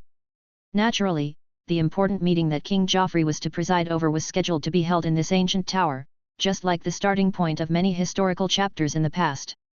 The sunlight gradually dimmed. Except for the king himself and Marjorie, all other attendees had arrived. The atmosphere in the meeting hall was very delicate. Sir Aegon Lywell, the captain of the Highgarden Guard, stood on the left side with the Tyrell family's guards, while the proud King's Guard guarded the right side. Clearly demarcated, yet the two sides exchanged guards. Directly in front of Sir Aegon Lywell was the highly respected Lord Commander of the King's Guard, the bold Barristan. He was ranked second on the left, with only hand of the king, Loras, closer to the king than his position. Naturally, the Tyrell family's people were all in front of the King's Guard. Seated at the head was the Queen of Thorns Olenna Redwine. To the old lady's right was the heir to Highgarden Willis Tyrell. Following them were the High Steward of Highgarden, Garth the Gross, the second son of Highgarden Gallant Garland, Maester Lomaeus, and Master-at-Arms Sir Vortimer Crane. On the left side of the head seat was Hand of the King, Loras Tyrell. Behind the bold Barristan sat Lord Baelish of Black Harbour and Hand of the King, Beric Dondarrion, Commander of the King's Guard Ironhand Gior Bywater, the Red Priest Thunderous, and Maester Leo Tyrell. 6 against 6. What a coincidence, just like the six-pointed star in the decree issued by the king. Of course, if King Joffrey and Marjorie were included, it would be 7 against 7, secretly in line with the seven-pointed star that has been passed down for thousands of years. 6, or 7. The Queen of Thorns Olenna Redwine silently observed every expression on the opposite side, calculating how to respond in order to win the greatest benefit for Highgarden. Direct confrontation was undoubtedly impossible. In the past half-day, not only were the soldiers and servants of Highgarden implanted with the king's dragon crystals, but even the Queen of Thorns herself was not spared. She had personally felt that magical power, as if it could heal everything and save lives. In addition to the retreat from the city walls and the exploding fireworks. What Loras said was true. King Joffrey did indeed possess great power, and it was not scarce, many times more than Aegon's dragons. Resistance? Too foolish. The Tyrell family was able to kneel and surrender the city to the Dragon King Aegon back then, allowing it to survive and prosper to this day, so naturally, it would not resist stubbornly now. Kneeling again. What can be gained? The surrender back then won Highgarden and the entire reach for the Tyrell family. Of course, there would not be such a good opportunity now, but there was still room to maneuver. Fortunately, there's Marjorie. Lady Olenna thought with emotion. With the marriage contract as a bond, the Tyrell family had a bargaining chip to negotiate terms. Appropriately show weakness, demand reasonable rewards, and slowly grow stronger. Although there is also Sansa. But compared to the cold Stark Duke of the North, Lady Olenna believed that she was a better ally or partner, and believed that this proud king could recognize which side was more important. She also believed in Marjorie's beauty and brains. Perhaps she could conquer the king from another aspect? The Queen of Thorns closed her eyes to rest. In any case, we must first get through tonight. The formal talks. What does King Joffrey want? The air was quiet and tangled. Everyone in the room had deep thoughts, secretly calculating, with different ideas and attitudes. The only common point was urgency and doubt. Why hasn't the king arrived yet? After much anticipation, after a long time, people finally waited for the servant to shout, "Your Majesty has arrived." Everyone stood up and saluted, "Welcome, Your Majesty." Joffrey held Marjorie and sat on his exclusive throne. "You may be seated." The 12 people sat down in turn. Joffrey smiled and first looked at his own people on the left, then turned to the newcomers on the right. "Lady Olenna, the flames of war in the Seven Kingdoms are about to reach their peak. Military affairs are busy, so I have to seize the time to start the meeting on this first day of our meeting. You must not mind." Olenna Redwine's voice was weak. "Please rest assured, Your Majesty, Highgarden can understand your difficulties. We are family." Joffrey smiled faintly. "Indeed, I was being an outsider. We are family, so what can't we say openly?" He then sighed and looked worried. "To tell you the truth, the royal family is now facing unprecedented difficulties." Olenna Redwine knew that there would be bleeding. Joffrey ticked off each item with his fingers. "There are too many debts in finance, and the expenses are high. Uncle Tyrion complains every day, saying that the royal family is on the verge of bankruptcy and will run out of the last copper plate at any time. There is not enough food either. In order to feed the many refugees who have fled into the city, the Red Keep's granary is almost empty, and food prices are still rising non-stop. What's worse is that the war has spread throughout the Seven Kingdoms. The wildlings and others outside the wall are watching covetously. Once they find a flaw, they will immediately break through the pass and go south. Lady Lisa of the Vale is worried and sick, and her spirit is too sensitive, and she actually regards the royal family as an enemy. Needless to say, the chaos in the Stormlands. Dorne has always been unwilling to accept the royal family, and now it is even more divided and independent, and it is about to split the country. Even the Reach." Joffrey glanced at the people on the left and right. "There are also 2 rebel armies, Earl Rowan of Golden Grove and Sir Fossoway of Cider Hall, causing trouble." Everyone couldn't help but be stunned. Highgarden has surrendered. Are the armies of Golden Grove and Cider Hall still a problem? Joffrey looked forward. "Lady Olenna, the royal family needs Highgarden, and the kingdom needs Highgarden. As long as you lend a helping hand and save the disaster, the people of the Seven Kingdoms will thank you for your kindness and generosity." Olenna Redwine coughed twice. "Please give your orders, Your Majesty." Joffrey seemed a little embarrassed. "Although it is difficult to say, to reverse the current situation, 2 million gold dragons, 5 million tons of grain, and the dispatch of all the armies of Highgarden are necessary." The Tyrells' faces changed, and they almost couldn't help but stand up directly. "Is this going to empty Highgarden?" Marjorie's lips moved, but she didn't open her mouth. The Queen of Thorns calmly nodded. "For the Seven Kingdoms, for Your Majesty, Highgarden has an unshirkable responsibility." Joffrey was slightly surprised, but soon turned into a sincere smile. "Lady Olenna is indeed a heroine. She has the demeanor of a great family, no wonder even Duke Mace listens to you the most." He clapped his hands, and a king's guard walked behind Willis. Chapter 203. The lame Loras Tyrell's expression was calm, allowing the king's guard's hand to rest on his shoulder. But very quickly, his whole body trembled, joy and disbelief appearing simultaneously on his gentle, calm face. Without waiting to ask the king, he stood up expectantly, awkwardly moved his legs, and then took a few steps normally. "Normally? Loras, your legs are healed!" Garland and Marjorie exclaimed excitedly, sincerely happy for their brother. The Queen of Thorns couldn't help but reveal a look of gratification. Even if it was just to heal Loras's lameness, everything paid was completely worth it. As long as Highgarden remains, gold coins and grain are just numbers. Joffrey smiled faintly. Loras, do you like it like this now? Loras Tyrell slightly sobered up from his elation and immediately bowed down to Joffrey. Loras will never forget your majesty's grace. From now on, Loras will surely pledge his life to your majesty and offer everything I have. Joffrey waved his hand. I don't need you to die. It's just that I have a task for you to do. As soon as these words came out, the warm atmosphere in the venue quickly subsided. The Tyrells all straightened their posture and continued this serious conversation. The Queen of Thorns seemed unwell and was closing her eyes to rest. Loras restrained his excited expression, returned to his seat, and respectfully awaited orders. Joffrey glanced at the Queen of Thorns before looking at Loras. The rebels of Old Oak are headed by House Rowan, assisted by families such as Oakheart, encompassing almost all the lords of the Northern Reach, a formidable force. The Queen of Thorns remained silent. The Duke was not present. Loras Tyrell, the heir to Highgarden, took on the important task of the talks. He had to think deeply. What did King Joffrey mean by this? Indirectly expressing dissatisfaction with Highgarden's rebellion? There was no need for that. In an instant, the many histories and knowledge he had learned flashed through his mind. He had several guesses. It is indeed worth taking seriously. Loras Tyrell solemnly echoed, I wonder, what plans does your majesty have? Joffrey reached out and tapped the table, and a three-dimensional map of the Reach was immediately projected onto the table. Loras couldn't help but be secretly shocked. What a detailed map, it looks even more accurate and convenient than our own. When was it surveyed? Joffrey pointed to Old Oak on the map.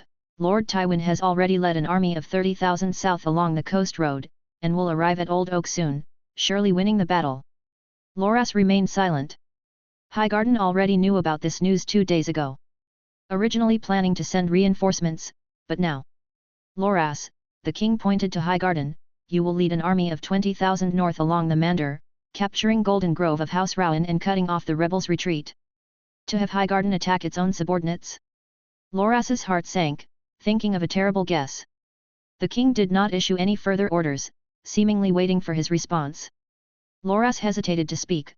How does your majesty plan to punish these traitors? Joffrey glanced at him, shook his head, and chuckled. Why ask me? These lords betray the king and liege lord they swore allegiance to, coveting glory and position they shouldn't have. What liege lord can turn a blind eye? Loras was certain. The king really had this idea. To make Highgarden do it. Joffrey added, if it were me, I would have stripped these guys of all their fiefs. Those without direct descendants should simply be removed from the family tree, and the titles and land redistributed. Those with heirs should only be left with a castle. The more Loras listened, the more hesitant he became. If such methods were used, vassals who sold their loyalty for self-preservation would surely cause Highgarden's reputation to plummet. When the vassals were needed to contribute again, who would truly be loyal? But if he refused? Loras raised his head, and in the king's gentle eyes, he seemed to see boundless flames. Loras, are you unwilling? Joffrey looked puzzled. Could it be that, as they say, the Tyrell family is not being deceived and misled by its vassals, sitting trapped in Highgarden, and Duke Mace is not being forcibly coerced, but is actually participating in the rebellion? That was the truth. But Loras didn't dare to answer truthfully. Had Highgarden rebelled? Had Highgarden not rebelled? Was the truth so insignificant that it could be easily concealed and subverted? Loras was momentarily dazed. The Highgarden steward, Garth the Gross, said indignantly, who is slandering Highgarden like this? Your Majesty, we have always been loyal to you and have never thought of rebelling. Loras woke up and quickly remedied, that's right. How could Highgarden have mercy on traitors? Your Majesty's suggestion couldn't be more appropriate. He said, I will do as you say. The Queen of Thorns coughed violently a few times, her voice hoarse. Marjorie looked at her grandmother worriedly, then cast an expectant look at Joffrey, making it hard to refuse. Joffrey tapped the table lightly. The priest who received the instruction walked to the Queen of Thorns and delivered energy. The old woman's face instantly became much rosier. Joffrey sighed, I'm sorry for you, Loras. Loras waved his hands repeatedly, how dare I presume on your Majesty? It's all Highgarden's duty, it should be handled this way. That's true. Joffrey pointed to Golden Grove, those who are loyal and meritorious should naturally be rewarded. Loras, are you willing to be the governor of Golden Grove, sharing Golden Grove with Lady Bethany Redwine? Or do you plan to strip the Rowan family of their fief and rule in a new castle? Or, Joffrey joked, do you want to merge these places into House Tyrell? Loras was surprised and terrified. In the options given by the king, Count Mathos Rowan, who commanded an army of 30,000, seemed to have become a dead man. Garland. Joffrey looked at the second son of Highgarden again. Lord Beesbury will bring 1,000 Kingsguard with you to the west, reorganize the Shield Islands fleet and rest temporarily, waiting to join the Redwine fleet. Olenna Redwine couldn't help but open her eyes. Joffrey explained, Count Paxter's twins have joined the royal fleet with the Redwine fleet and are now heading north along the Sunset Sea, passing through the Shield Islands, Old Oak and the Iron Islands, assisting in various battlefields. Another major piece of news. The scale in Loras's heart couldn't help but gradually tilt. The Redwine family had already made their choice. Did Highgarden still need to be reserved? Joffrey still had instructions for Garland. House Oakheart is about to be destroyed, he pronounced. I have won the best conditions from Lord Tywin. Old Oak will henceforth be directly under the royal family, with no lord, only officials, managed by the Westerlands. Was this the best condition? Loras's shock could not be concealed. Joffrey looked at Garland. However, you can be the governor of Old Oak. If you are competent enough, you can even hold the position for a long time, until the day you die. How about it? Joffrey urged with a smile. Garland Tyrell looked forward. His grandmother had her eyes closed. His elder brother was a little hesitant, but quickly gave him a firm look. Garland then bowed, Thank you, Your Majesty, for your grace. Joffrey nodded in satisfaction and dispersed the map light and shadow on the table. The talks seemed to be coming to an end. Marjorie couldn't help but ask, What about Stonebridge? Don't you need to send troops there? Joffrey looked at the sky outside the window. The sun was setting. No need, it's about to start there, and it's about to end. Chapter 204, The Third Battle of Stonehenge. The last rays of the setting sun faded. Only a few dim white lights remained as a transition to the night, illuminating the dim light and shadows of Stonehenge. Stonehenge had prepared for rest. The town's wooden houses and stone towers each produced black, cyan grey and fine white smoke, drifting upwards, imperceptibly merging into the dim sky. After a busy day, the soldiers and residents were about to enjoy their final supper. The bonfires and activity outside the town were similarly flourishing. Clearly, the Riverlands army, numbering 10 times the town's population, had not all crammed into the town. Besides the troops billeted in the town's houses and stationed in the castle, another 10,000 or so were camped in the open around Stonehenge, both preventing the town from becoming too crowded and serving as a defensive perimeter. Originally, few people cared about guarding. As a detached force, from Commander John Fossoway to the subordinate knights, everyone understood that they were not the main players in the war. Stonehenge was likely to remain peaceful. This situation secretly relieved some cowards, but greatly disappointed many others. How did it come to this? When the lords summoned them to arms, everyone thought it would be another epic war, with massive armies clashing in a grand and memorable battle. No one thought they would be absent from the stage. But to everyone's surprise, the enemy's actions were always illogical. Duke Tywin summoned a large army but remained motionless in the Westerlands. Highgarden had to leave Earl Rowan's troops in Golden Grove to guard against the Westerlands. On the King's Landing side, King Joffrey first acted willfully and ignored the war, taking almost no countermeasures. Then, he suddenly set sail with the royal fleet, abandoning King's Landing. It was all to attack Storm's End. King Renley chose to follow this chaotic pattern. Thus, the Highgarden army was divided again. Duke Mace and Earl Tarley led the most elite 30,000 men east to join the battle in the Stormlands, likely to end the war in one fell swoop. Their own 30,000 men were assigned to the rear. Indeed, the threat from King's Landing had not completely disappeared, and someone needed to guard against the northern enemies and protect the supply lines. Indeed, information from the north also needed to be gathered. But ultimately, the center of the war was Storm's End in the east, and future historical records would heavily favor Storm's End, where heroes and achievements would be born. Stonehenge, on the other hand, might not see any action at all. Starting abruptly and ending peacefully. Which ambitious warrior would be willing to accept that? Fortunately, the army had only been in Stonehenge for a little over a week, and wine, games, and prostitutes were still enough to soothe their minds and dispel the boredom. Sir John Fossoway also worked hard to adjust the atmosphere, resolve conflicts, and arrange tasks, ensuring that the army maintained a certain level of discipline and combat effectiveness while avoiding further discontent. Except for those who were sent out, the large contingent of soldiers remaining in Stonehenge all had tasks to avoid idleness and waste, but they were not too burdensome. During the day, some patrolled, some slept soundly, some played games, some made music, and some mingled with prostitutes. At night, some stood guard, some gambled with chips, some stayed awake all night, and some mingled with prostitutes, having affairs with the young women or wives of the town. Stonehenge passed these days peacefully yet chaotically. Until the first batch of scouts returned. Intelligence work on King's Landing had been effective. This was not surprising. Although the north was all enemy territory and merchants and travelers had disappeared due to the war, making communication increasingly difficult. However, Stonehenge was only a 2-day ride from King's Landing after all. Even if only the army's scouts and outriders were sent out to reconnoiter, King's Landing could not completely conceal itself. Stonehenge therefore learned many things. But the news made Stonehenge suddenly serious, even causing a considerable panic. If Sir John Fossoway had not noticed in time and blocked the news, who knew what kind of trouble would have occurred? When the situation finally calmed down, the officers exchanged information in a private meeting. The latest information came from 3 days ago. The King's Landing fleet had resumed freely sailing in the Blackwater Rush. The main battleships occupied all the ports and bridges that could be used for the army's advance, and smaller ships had sailed to the upper reaches, narrower sections of the river. The exact number of warships was difficult to determine. But according to scouts, it was at least a similar scale to the Royal Fleet, and they were operating skillfully, with no major mistakes such as running aground or running aground. The officers couldn't help but discuss, in disbelief. Where did so many skilled sailors come from? Operating hundreds of ships would require thousands of people, it couldn't all be newly trained, could it? The scouts actually said that this was the case.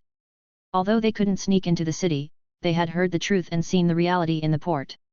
Mature merchant ships and warships would receive batches of new apprentices from the city, with special personnel responsible for teaching skills, testing, and judging whether apprentices were qualified to graduate.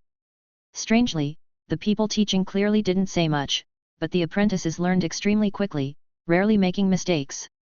In short, the fact was that many ignorant newcomers could transform into qualified junior crew members in just a few days, and could control ships when paired with experienced veterans.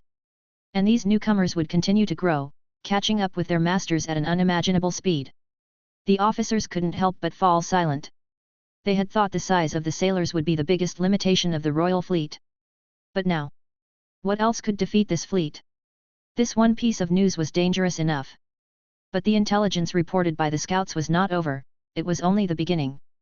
Countless people passionately described the holy city, the miracles they had seen with their own eyes, regrowing severed limbs, the Iron Bank's envoys arriving in King's Landing Harbour with great fanfare, claiming to congratulate King Joffrey on his accession and coronation, the inexplicable battles, victories, and ship cannons that people were talking about. The officers had never felt so uneasy. Although they couldn't see clearly, the enemy was undoubtedly more dangerous and terrifying. The known threats mixed with unknown speculations, especially making people fear and tremble. Stonehenge greatly strengthened patrols, sentries, and scouts, treating vigilance and defense as the top priority. Fortunately, so far, everything had been peaceful. But in reality, not finding something doesn't mean it doesn't exist. People still habitually believe that sentries and scouts will always make noise, whether alive or dead. However, this time it was different. The eyes sent out by Stonehenge died very quietly. Stonehenge did not know that above the silent earth of the grey sky, a silent army and their war horses were hidden. Just on the other side of the hill. Countless eyes were quietly peeping at Stonehenge to the west, unsuspecting and gradually settling down. Stonehenge, it had been ravaged by war. 2 major battles were named after this town of Housefoot. During the Dance of the Dragons, at the cost of tens of thousands of lives, the entire town, and the chastity of all the women, it obtained the first Battle of Stonehenge. Several thousand lives, 3 dragon knights, and 3 dragons were exchanged for the second Battle of Stonehenge. It was battered and bruised. Now it has been rebuilt, but it has once again welcomed the arrival of troops. Looking at the blurred shadow of Stonehenge, the restored Littlefinger twirled his beard, smiling wantonly. Today, it should be the 3rd Battle of Stonehenge. Chaos. Subversion. Chapter 205. The sky was completely dark. The leading Kingslayer and Kevin Lannister were fiercely arguing on the light screen. Littlefinger watched coldly. The enemy is completely unprepared, what a great opportunity. Let's fire the cannons directly, and the whole army will charge, annihilating them completely. Sir Simon Templeton, a knight from 9 Stars City in the Vale, suggested.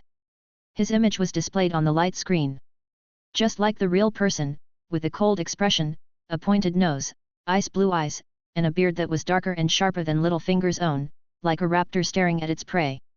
Littlefinger was no stranger to the people of the Vale.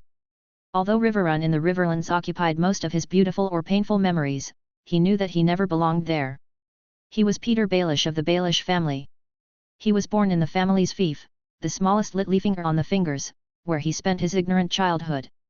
Desolate rocky coast, strong winds howling, mountain goats on jagged boulders, scattered herdsmen. This was all he saw when he opened his eyes. How pathetic!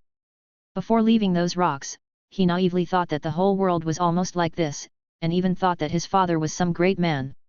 Embracing the arrogance and ignorance of a child, he gradually became familiar with, accepted, and got used to this environment. Desolate rocks, bleak storms. This was all he should have. And he should be grateful and extremely satisfied. After all, his great-grandfather was just a sellsword from Bravus, serving the House Corbray of the Vale for life, and never advancing any further until his death. It wasn't until the next generation, Peter's grandfather, that he was finally knighted as a landless knight. The family crest, a Titan's head, was established at this time. But Peter didn't like the Titan, even though it was a man-made miracle that Bravus was proud of. In fact, it constantly revealed the Baelish family's outsider status and humble bloodline, making them even more despised. Later. Perhaps it was the pity of the gods, but when it came to his father, the Baelish family finally had a change of fortune. His father not only made meritorious service during the War of the Nine Penny Kings, and was granted this fief and title, but also formed a friendship with Lord Hoster Tully of Riverrun, who fought alongside him. Peter was therefore fortunate enough to be sent to Riverrun as a ward. This was the beginning of the whole story. Peter Baelish still clearly remembered. After receiving Lord Hoster Tully's affirmative reply, the joy and pride on his father's face were undisguised, and every word he uttered was full of anticipation and hope. At that time, Peter was not yet able to understand his father's reaction. He only had longing and curiosity for the outside world. His father's performance was even more eager than his. At that time, the sea conditions in the narrow sea were bad, and news of storms and shipwrecks kept coming, and many voyages were cancelled by the shipowners. His father immediately made a decision, to travel to Riverrun by land, departing immediately. His father personally escorted him west. He was full of anticipation. However, the various experiences along the way shattered all his past perceptions, and then reshaped them into a distorted, high-above world. The first stop on the journey was Longbow Hall of House Hunter. Here, Peter experienced intense malice from others for the first time. Lord Ian Hunter of Longbow Hall and his sons spoke jokingly, acted frivolously, and even he, a child, could feel the contempt on their faces. It was even more excessive during the meal. The hunter's table was filled with sizzling roasted meat, steaming meat porridge and thick soup, all kinds of pies, cakes, desserts, and fruits. Peter and his father only had hard black bread and smelly blue cheese in front of them. Although the food at home wasn't much better than this. But Peter could certainly see the huge difference in treatment between the two groups of people. He felt wronged and wanted to cry. What shocked, angered, and even disappointed and pained him even more was that his father not only didn't reprimand them on the spot and punish these bad people, but instead sat there with a silly smile. Peter had seen this kind of smile. The smiling faces of those humble commoners who came to the castle to pay taxes or request arbitration were like this. Just to please the Lord, ask for forgiveness or rewards. Why was his father smiling like this? Peter's pale little face flushed red, and he was about to get up and shout at the bad guys, but his left wrist was firmly grabbed by his father under the table. His father's strength was so great that he forgot the humiliation for a moment because of the pain. Sir Jwood Hunter, the eldest son of the Lord of Longbow Hall, was very enthusiastic in helping him remember everything. At that time, Jwood Hunter was in his early 20s, but he was already as stupid and annoying as he is now. He sang a clumsy ballad with no melody, incorporating the Baelish family's origins and his father's submission into the lyrics. The lyrics were undisguised, and anyone who could understand the common tongue of Westeros could understand the meaning. His father remained indifferent. Peter almost buried his head in the plate. He didn't dare to meet anyone's eyes, for fear of seeing contempt and ridicule in them. The servants in the entire hall seemed to be killing him with their eyes. Him who was full of naive fantasies was strangled. He hadn't completely died, but he had only lived a few more days. The journey continued. His father told him in the wild that his family's territory and title were not outstanding in the Vale, and that he must learn to endure and smile in the face of the difficulties of the great lords. Then his father became more and more silent, and focused on rushing to Riverrun. Peter later learned that his Littlefinger originally belonged to the Hunter family, and because of his father's military exploits and the Hunter family's defeat, this Littlefinger changed owners. He also understood that his father's choice was not wrong, but helpless. But he was not yet grown up at that time, and was still entangled in the unfair treatment of Longbow Hall, and his mood was low, as if the whole world had dimmed a bit. When he saw the towering white eyrie, the endless mountains and valleys, and the endless stream of carriages and horses on the King's Road, he no longer had the simple smile he had at the beginning. Self-abasement, worry, and confusion filled him. Until he arrived at Riverrun. Catelyn, Lisa, and Edmure Tully became his playmates. Growing up together, laughter gradually led Peter out of the shadows and looked forward to the future. He really loved Catelyn so much. Damn Stark! Corrupt old hoster! Catelyn was going to be sent to the cold Winterfell. Marry the arrogant and rude Stark. He finally plucked up the courage to resist, but all he got was a long scar and the punishment of Riverrun. He was exiled back to the Fingers. Lisa also married Jon Arryn. Peter's future seemed to be destined, a small lord who would have no glory, be fearful, sad, resentful, and die silently. He would never allow it. Starting from the tax officer of Gulltown, an important town in the Vale, he returned to the stage and climbed up step by step, eventually becoming a big figure in the court. But that was far from enough. What's more, now he has returned to the starting point again, with no official position and no title. How to get back to the top as quickly as possible? Littlefinger silently watched the familiar faces in the light screen. The Vale was no stranger to him. That's right, like a forest hunt, easy and pleasant, with a rich harvest. Sir Donnell Waynwood, the second son of Ironoaks, echoed. Littlefinger smiled secretly. Chapter 206. It's time for a good fight. How can we keep someone alive who follows Renley in rebelling against the divinely blessed legitimate king? Killing them all wouldn't be excessive. I, Marco Piper, am willing to be the vanguard. The leading earls and knights were unwilling to fall behind, all eager and ready, making generous speeches, vowing to take this opportunity to show their loyalty and courage to the king. The atmosphere of blood and fire grew thicker and thicker. The Kingslayer Jaime Lannister, however, calmly stated, "We should be merciful." The fervent discussion in the light curtain suddenly stalled. Mercy? What kind of mercy? The generals were deeply surprised, never expecting to hear this word from the Kingslayer. At least defeat the enemy first, then talk about mercy. A Riverlands knight spoke first, bearing the sigil of House Blackwood of Raventree Hall, a flock of ravens surrounding a weirwood tree with a dead fish on a black shield against a crimson background. Clearly, everyone's awe of Kingslayer himself was far less intense than that of King Joffrey. Lord Kevin Lannister, the master of ships, had not yet expressed his opinion. Thus, the generals offered more and more exhortations and suggestions, varied and diverse, which could all be summarized in one sentence. All-out attack. Littlefinger was not surprised by the current situation. Among these 12,000 cavalrymen, there were 8,000 from the Westerlands, 2,000 from the Vale, and 1,000 each from the Riverlands and King's Landing. The composition was quite complex. The commanding officers came from different backgrounds, some familiar with each other, some strangers, some close, some hostile.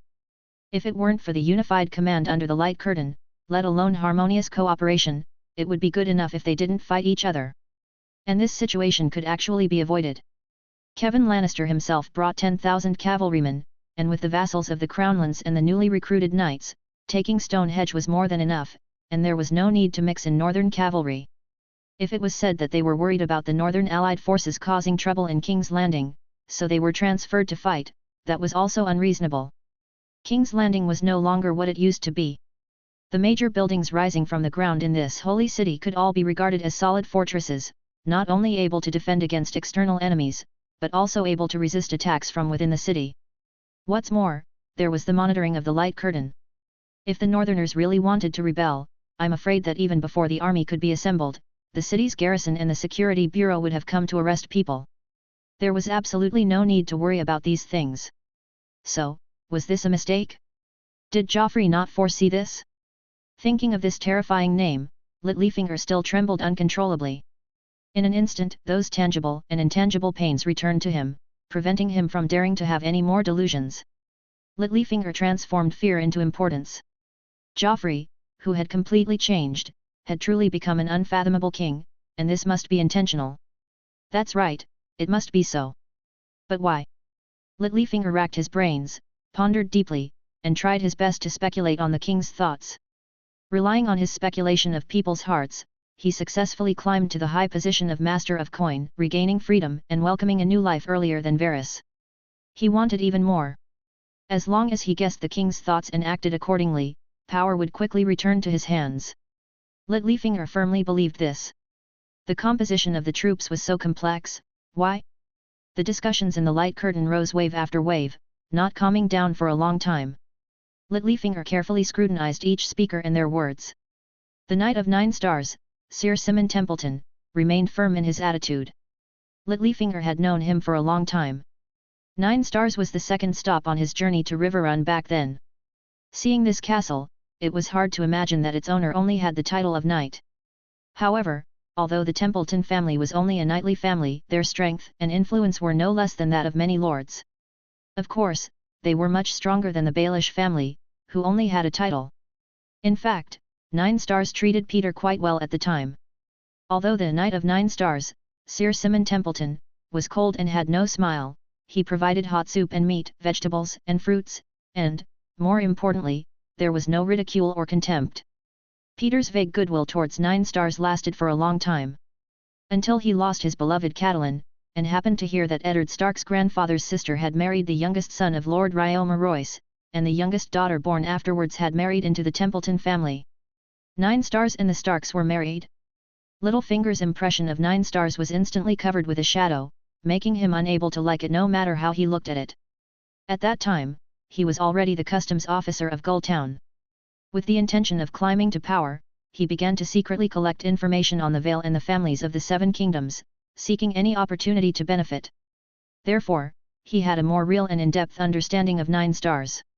As one of the most prominent lords in the Vale, the Templeton family of 9 Stars could easily summon a legion of thousands of people, possessing a large prosperous coastline, famous and prosperous. But the ambitious Sir Simon Templeton was not satisfied. He yearned for more power and glory. But the Vale had been peaceful for many years, and the wars of the 7 kingdoms had also disappeared. How else could 9 Stars expand and grow, boasting of military exploits? Therefore, Sir Simon Templeton became a well-known busy man in the Vale, running around between various melee tournaments all day long, or actively helping to deal with various disputes between lords, using swords to make a name for himself. But this obviously could only slightly suppress his burning ambition, but could not extinguish it. Now, war has finally come. To what extent can 9 Stars' desire burn once it erupts? Littlefinger looked at the sigil of 9 Stars, a golden diagonal cross on a black background, with 8 6-pointed stars evenly distributed in the cross, surrounding a 7-pointed star in the center. 6-pointed stars and 7-pointed stars. It's really wonderful. Which is it, the traditional 7-pointed star, or King Joffrey's 6-pointed star? Perhaps both. Littlefinger looked at Simon Templeton's cold face. Perhaps neither. Lord Kevin, Lord Jaime, I am willing to lead my men as the vanguard to sound the horn of victory for the army. Sir Donnell Waynwood once again sincerely stated.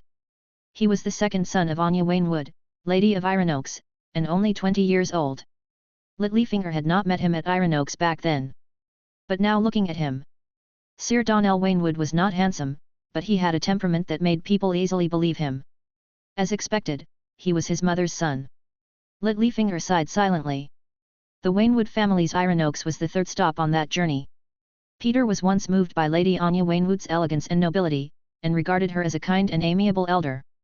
But later, the matured Littlefinger saw more. Lady Anya Waynwood of Ironoaks already had 3 sons and an adopted son, Sir Harold Harding. There was nothing to say about the sons. As for this adopted son, some people were already calling him Harry the Heir.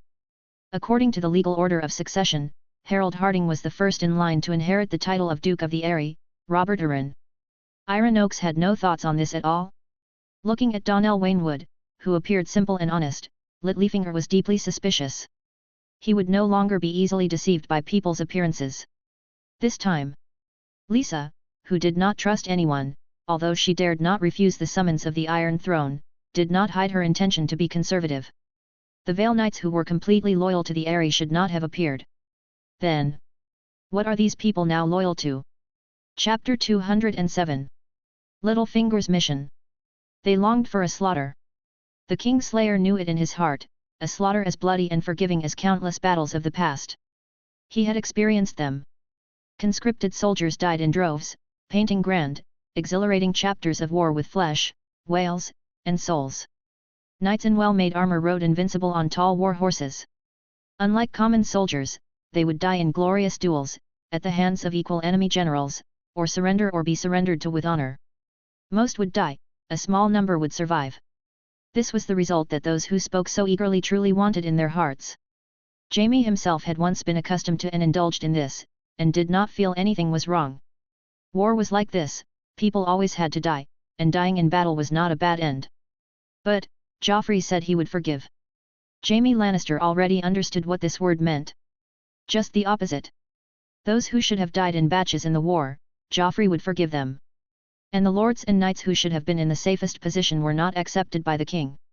The vast majority would live, and very, very few would die, so few that even abandoning corpses in the wilderness would never cause a plague. Of course, these corpses of the distinguished and honored in life would be treated with luxurious coffins. The warlocks accompanying the army would ensure that there were enough coffins. It's just that I don't know when the time comes, who will mourn for them, who will avenge them, and who killed them. Several faces flashed through the Kingslayer's mind in an instant: Joffrey's arrogant smile, his father's stern gaze, Cersei's haughty eyes. He finally looked at the Blackfish in the light curtain. Blackfish Brynden Tully, brother of Duke Hoster Tully, Knight of the Bloody Gate of the Vale. Blackfish was weathered and calm. Blackfish was the common opinion leader of these Vale and Riverlands cavalrymen. It shouldn't have been him. Lisa Tully refused to send a stronger figure, and the Tully family of the Riverlands hid the heir to Riverrun. Blackfish was the only one from a ducal family. Although some other earls and knights came, in terms of prestige and power, there was really no one more suitable than Blackfish. Jaime Lannister was not disappointed. He and Blackfish used to talk about everything. He understood this knight, Brynden Tully, was a true warrior and general, and it was very reassuring to send him to battle. As long as Blackfish was on his side. Was he? The Kingslayer sized up Blackfish. This face was angular, under the messy, stiff grey hair was a face that was older and more weathered than before, with deep lines chiseled into it. But the charm within was still there. It reminded Jaime of the great knight who had captivated young squires with the story of the Ninepenny Kings. When the Kingslayer had not yet obtained this title, and was not even a knight, his father led him to Riverrun to visit, and dined with 2 generations of the Tully family for many days. Jaime was arranged to be beside Lisa. At that time, Lisa was still very delicate, not as neurotic as she was now, and could be regarded as a pitiful beauty. But the young squire Jaime only paid attention to the Blackfish who had made a great name for himself in the War of the Ninepenny Kings, and persistently asked about various exciting stories of courage. Blackfish was also willing to satisfy his curiosity. Until he left Riverrun, Jaime was still immersed in those passionate stories, full of joy, as if he had made friends with his idol. What an innocent young man! He always held unrealistic fantasies, dreaming of all the good things. Jaime belatedly realized the purpose of this trip. His father wanted to reach a marriage contract between him and Lisa Tully. After understanding this, Jaime was even more fortunate in his heart. Whether it was for Cersei, or simply for personal preference, Lisa was obviously not to his liking. Even the initial little girl Lisa. Squire Jaime only had his sister and honor in his heart. So, when the Mad King wanted him to be a glorious King's Guard, when Cersei wanted him to stay in King's Landing, to stay by her side, Jaime did not even think about what terrible reaction his father would have, and agreed without hesitation. His father was indeed furious, and resigned from the position of Hand of the King and returned to Casterly Rock. The Mad King also began to reveal his true colors. Some say, whenever a Targaryen is born, the gods toss a coin into the air, choosing madness or greatness. If this was the case, then Mad King Ares too undoubtedly received the coin of madness. The Mad King was so obsessed with wildfire and relied on spies. Any action in the Red Keep that did not suit the king's wishes could lead to great disaster. Burning, trial by combat, or the black cells, no one could survive any of the punishments. Sir Jaime of the White Cloak personally saw the Mad King torture the pitiful queen, but could only dutifully protect her in silence. The throne room was just an execution ground for the Mad King. Countless lives died in pain under the Iron Throne. Here, fire scorched Lord Rickard Stark of the North, while Stark's son Brandon watched with a noose around his neck. Brandon struggled desperately, the noose became tighter and tighter, and finally died one step ahead of Duke Rickard. Later, someone finally raised the flag of rebellion. The Targaryens were about to be destroyed, but the Mad King still refused to let go, and even wanted to use wildfire to bury the entire King's Landing with him. Sir Jaime in golden armor killed him. Eddard Stark looked at him with that kind of look, as if he had immediately judged him to be deeply sinful. The people of King's Landing all called him Kingslayer. "Hat! I saved all of your lives. Is this how you repay your benefactor?" But just like Eddard Stark, no one was willing to listen to his explanation. The pride of the lion also made him disdain to explain too much. Let them say what they want. So people obediently did so. The name Kingslayer became more and more resounding. Robert Baratheon often called him that to his face. Others whispered, or inadvertently revealed it. Fortunately, Blackfish had not called him Kingslayer. Jaime Lannister looked at Blackfish, understood that he had to act like this, and couldn't help but feel complicated. Betrayal, conspiracy, framing. Ha, it really seems like something a Kingslayer would do. The Kingslayer had no choice. Ding! Littlefinger heard the prompt sound in the light curtain. The great Sir Jaime Lannister finally couldn't help but send him a signal. Blackfish. This was also an old acquaintance. Littlefinger looked at Brynden Tully in the light curtain. The elderly knight of the Bloody Gate was wearing chainmail and leather armor. As always, his cloak was fastened with a black obsidian brooch in the shape of a blackfish.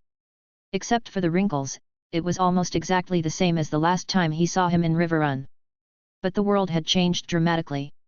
Littlefinger spoke in the light curtain. "Sir Brynden, if you would, please talk about your views on combat." He decided to integrate his mission into the battle. Chapter 208. Night Raid. Everyone noticed Littlefinger. Peter Baelish. All he possessed was a minor family with no reputation, having just wandered over from across the narrow sea. In those years, his rapid rise in the court surprised and dissatisfied many. Relying on his special relationship with Lady Lisa, the lowly Littlefinger deceived Lord Jonaran, the Hand, gaining his trust and favor, and by constantly flattering King Robert and showing off tricks and petty cleverness, he actually ascended all the way to the position of Master of Coin. Him? What virtue or ability did Littlefinger possess? Fortunately, his true colors were quickly exposed. Using the power of the Master of Coin, Littlefinger manipulated commerce, profiting from the fluctuations in commodity prices, issuing loans and earning high interest, while the common people and merchants suffered. How could such a greedy person not target the wealthy treasury? Under Littlefinger's management, no one could know the specific details of the treasury's accounts. The only thing known was that King Robert's extravagance was satisfied, and he even intended to appoint Littlefinger to manage the treasury. How many gold dragons were left in the treasury? Only Littlefinger knew the real answer. Some lords even knew that Littlefinger was not a miser, cherishing every gold coin he received and unwilling to spend it. In fact, most of Littlefinger's gold dragons were probably used to recruit henchmen. In the Red Keep, King's Landing, and the Seven Kingdoms, besides Varys's little birds, the eyes that Littlefinger bought with money were also a major nuisance, annoying people. Unfortunately, King Robert and Lord Jonaran failed to see his true face and continued to trust him. This went on for so many years. Littlefinger and the Spider colluded, and the court was plagued by lowly flatterers, creating a foul atmosphere. Righteous people were all heartbroken by this. Finally, this treacherous villain received his due punishment. King Robert signed a secret decree on his return journey, ordering the arrest of Littlefinger and Varys. The two villains fell together. Countless people applauded. Although the tragic punishment of being reduced to a human stump was inevitably frightening, people optimistically thought that the atmosphere of the court could finally improve. However, the situation changed rapidly. Before King Robert could take another look at King's Landing, he was killed by a lizard lion that inexplicably emerged from the neck. It was said that Bloodraven, who was hiding beyond the wall, used witchcraft to poison him. Bloodraven Brynden Rivers? He's not dead? Witchcraft is real? Prince Joffrey ascended the throne as the new king and confirmed the existence of Bloodraven during the trial in the throne room, making Littlefinger and Varys's crimes somewhat excusable, so they were spared their lives. Is that really the case? The reappearance of the children of the forest became the strongest evidence, and no one could question it. That's right. After that, the world became even more magical. King Joffrey displayed a miracle during his coronation and bestowed divine power upon his subordinates, creating an unimaginable communication network. Littlefinger was thus reborn in the light screen. Many people heard his voice and saw his name again. But this time, Littlefinger's identity was no longer the high-ranking master of coin, but just a temporary, inconspicuous clerk. Most people were happy with this. Seeing Littlefinger in this state was finally pleasing. But now, Littlefinger actually appeared alive and well in front of everyone, with all his limbs intact. Lord Vance of Wayfarer's Rest said faintly, "Peter, now that even the Littlefinger of the Fingers has been stripped away due to your crimes, what should we call you?" Everyone looked at Littlefinger. The king spared him, fine, but what was he sent here for? More importantly, having lost the titles of Master of Coin and Lord, in what capacity was he participating in the talks, and what qualifications did he have to ask questions? Littlefinger sighed softly. "Lord Vance, just like back in Riverrun, you can call me Little Peter. After you tried to get close to Lady Catelyn and fought Brandon." Lord Vance grunted, "Forget the past and start over." "No," Littlefinger said with a sad look, "I can't forget, and I don't want to forget." Lord Clement Piper of Pink Maiden Castle chuckled coldly, "What a sincere expression, so touching." "Spare us, Littlefinger. Who doesn't know what kind of person you are?" Littlefinger blinked, his eyes regaining calmness. "Lord Piper, I won't lie on this matter." Someone else wanted to argue, but Blackfish finally spoke, "I have a different opinion." Everyone immediately stared at Blackfish. Brynden Tully glanced at Littlefinger, unnoticed by anyone except Littlefinger himself, who knew that Blackfish still remembered the old days. "We have an absolute advantage," Brynden Tully said, "forgiveness and victory can be achieved together. Without using cannons, launch a night raid, strike directly at the enemy camp, and subdue the rebels at the smallest cost and with the fewest deaths, and take them for our own." Blackfish looked at Jaime Lannister. "I believe Sir Jaime is prepared." "Gods grace us," Jaime replied. Lord Ryger Rivers of Duskendale asked Blackfish, "Shouldn't we send envoys to demand surrender first? Wouldn't it be better if it succeeds?" Everyone was furious and secretly cast dissatisfied glances at him. Wasn't the whole point of coming to Stonehenge to fight for victory and glory? To have them surrender without a single sword stroke? Who would get the credit? Fortunately, Blackfish was unmoved. "We shouldn't alarm the rebels in advance and make them vigilant. Instead of taking the risk of negotiating, it's better to take action directly. If all goes well, this could be over before tomorrow morning." Lord Commander Jaime Lannister looked around. "Does anyone else have a different opinion?" No one answered. Jaime looked at his uncle Kevin. "Lord Kevin, what do you think?" Kevin Lannister had been silent all along, and now he simply nodded steadily, giving his nephew ample trust and support. Obviously, the two generals appointed by the king had already distinguished their roles. "Then let's do it this way." Jaime clenched his fist, "Adopt Plan 2 and execute the night raid." Everyone knew the general arrangement of this plan. "I am willing to be the vanguard." Sir Adam Marbrand took the lead in volunteering, his voice impassioned, looking impatient.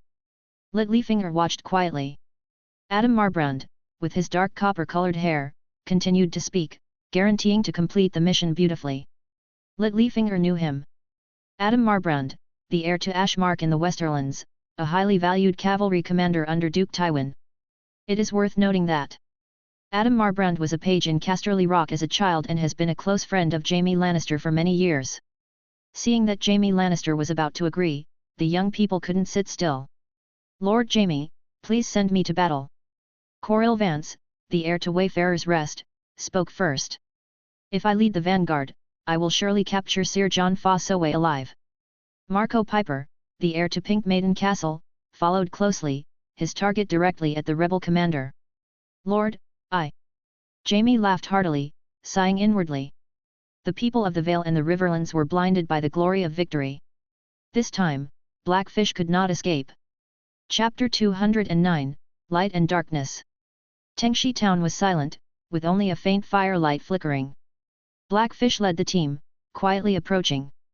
In addition to the task of breaking through the northern defences of Tengi town, he was also responsible for commanding the entire vanguard. Sir Kevin had given Blackfish 2,000 men. The Riverlands cavalry, mainly from House Piper of Pink Maiden Castle and House Vance of Wayfarer's Rest, were responsible for attacking Tengi town from the west, destroying fortifications and those who dared to resist, and capturing enemy generals. This part of the vanguard only had 1,000 men, but Sir Jaime had given them 300 holy warriors. The Vale cavalry, mainly from House Waynwood of Ironoaks and House Templeton of Nine Stars, had their battlefield in the south. In addition to their own 2,000 cavalry, they were accompanied by another 200 holy warriors. The southwest and north were under attack, leaving only the east open. But if Tengi town really dared to escape or even detour from the east, the hundreds of cannons placed on the hills would let them know that the east was the most dangerous dead end. Clop, clop, clop. The soft sound of hooves stopped hundreds of paces away from the rebel camp. The final calm. Blackfish looked at the battle map in the light curtain, still amazed. The dense blue dots represented his own soldiers, now gradually converging, forming 3 blue light bands, surrounding Tengi town in the middle. Tengi town had also been completely exposed. The enemy troops, squeezed into a pile, could no longer be represented by red dots, only patches of red spots and red circles. Blackfish continued to zoom in on the battle map. Each house in the town showed several or dozens of red dots. The rebuilt castle in the center of the town could originally only supply 100 guards, but now it was stained with a deep, dark red. At least 500 people or more. Even though it was already so crowded, Tengi town was still not enough to house 30,000 soldiers. The remaining people were stationed outside the town. They turned into a circle of red light bands surrounding Tengi town in the middle. East, west, north, and south, each side had a most vivid red spot, like a button, and the red in other places was connected into a piece, like red silk. It was almost as many as the red inside the town. That is to say, at least 10,000 people. At this point, the enemy's troop deployment was clear at a glance. With this advantage alone, Blackfish was confident that he could defeat 10 times the enemy with 1,000 cavalry. And the surprises given by the light curtain were more than just this. The troops were basically in place. Blackfish operated continuously on the light curtain, planning and selecting the safest and most efficient attack routes for each unit. The map not only showed the activity status of the enemy troops, but also all the roads, fortresses, warehouses, strongholds, fortifications, trenches, and traps. Of course, there were also gaps and weaknesses that the rebels had neglected to defend. Blackfish couldn't ask for more. But he actually had more to rely on. Holy warriors who could fight 10 against 1, violent and fierce cannons, the rear guard of more than 6,000 people responsible for suppressing the formation, God-given creations for night raids. Blackfish had never fought such a battle. It was like an adult condescendingly teaching a disobedient child, relaxed and comfortable, with everything under control. No wonder King Joffrey wanted to forgive. Blackfish couldn't help but imagine. With such power, the complete surrender of the 7 kingdoms was not a difficult problem at all. What was the difference between the Reach, the Riverlands, and Dorne? Every time one more person died, there would be one less of the king's subjects. It should be because of this.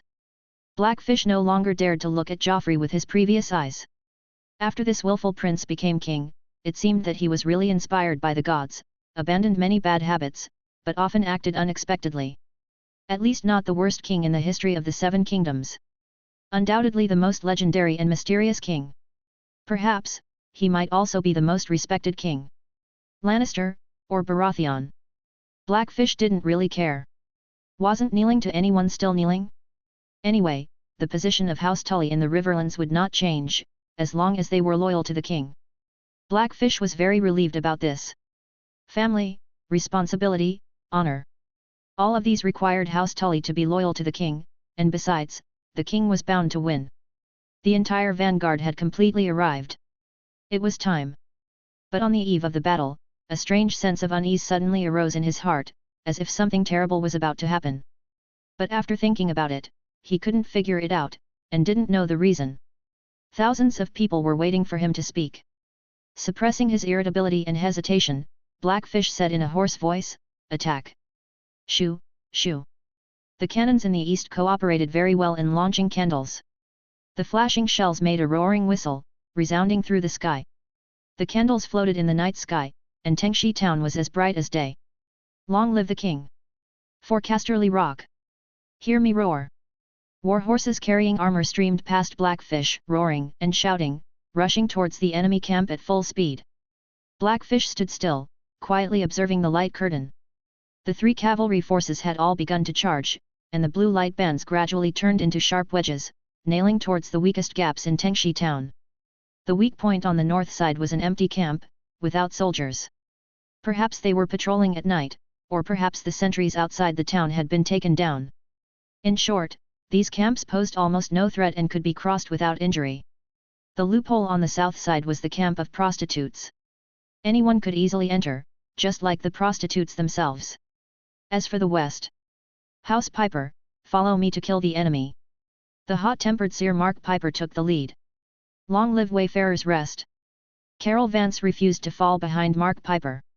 Otherwise, it would be terrible if others mistakenly thought that House Piper was the leader of this force. And that was certainly not the case. House Piper was simply not worthy of comparison with House Vance.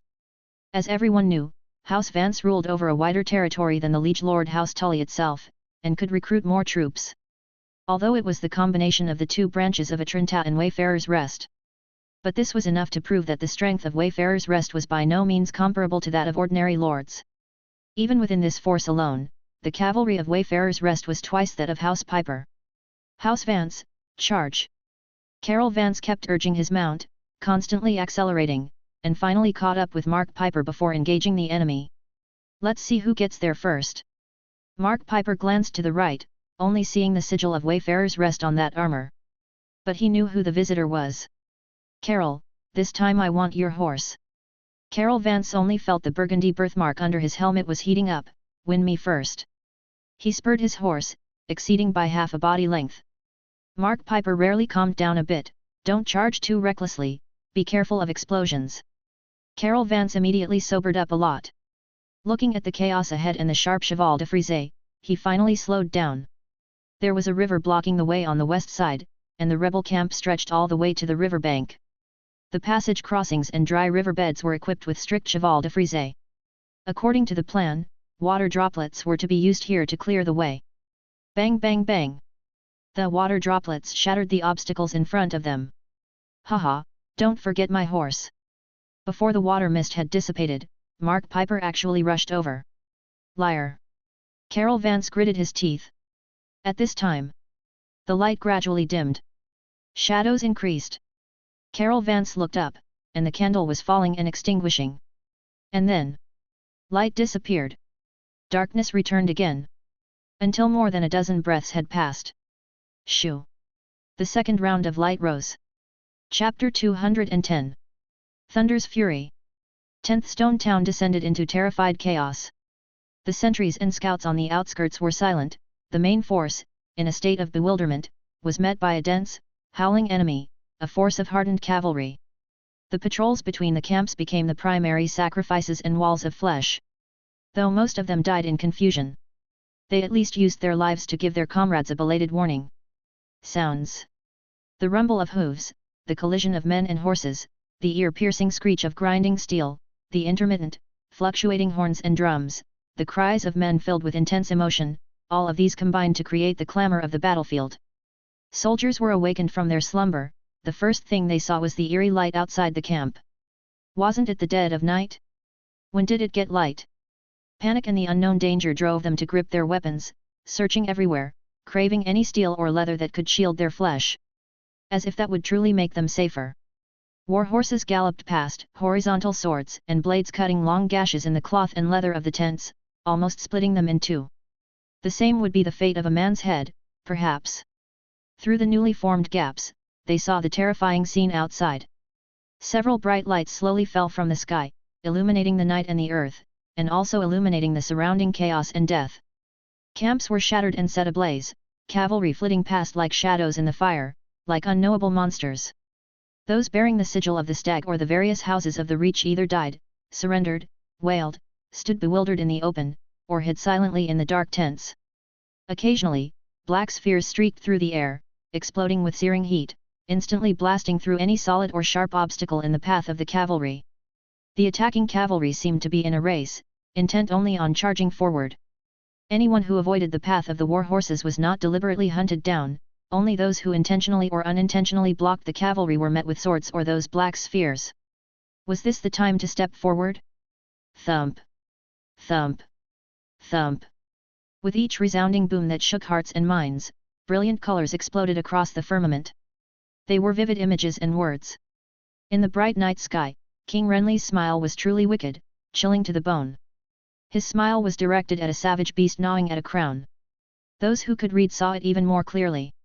The sky read, Renly conspired to usurp the throne, colluding with Bloodraven and other traitors to murder King Robert, slandering the legitimacy of His Majesty Joffrey, dragging the Seven Kingdoms into a bloody war for his own selfish desires, a grave sin. A thunderous voice, coming from an unknown location, appeared in response.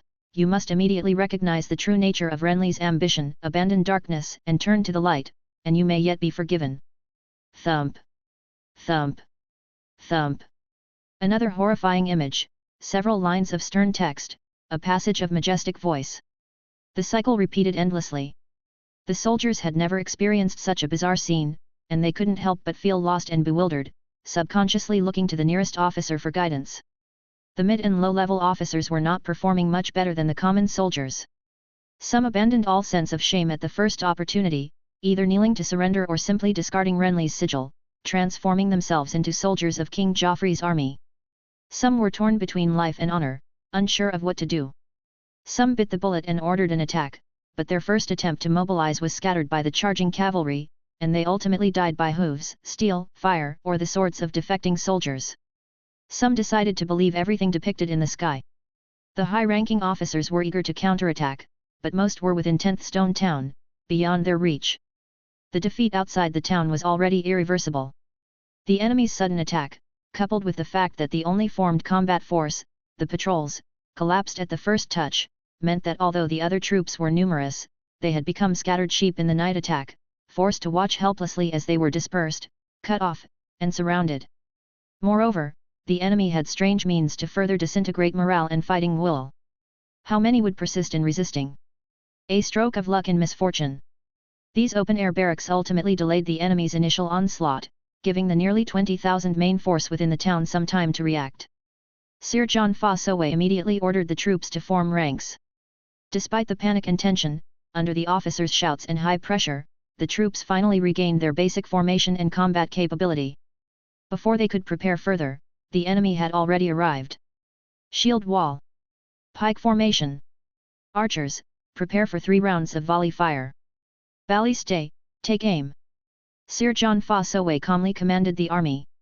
Nearly 20,000 men began to move slowly. Blackfish knew John Fossoway's orders earlier than most Reach soldiers. Everyone halt, holy shields forward. Blackfish's choice was no different from that of other King's Guard generals. Indeed, who would leave the Holy Shield warriors, such an all-purpose weapon, unused, and instead risk the lives of others? Several thousand cavalry immediately reined in their horses, leaving only a few hundred to continue forward. John Fossoway couldn't help but frown. What was this?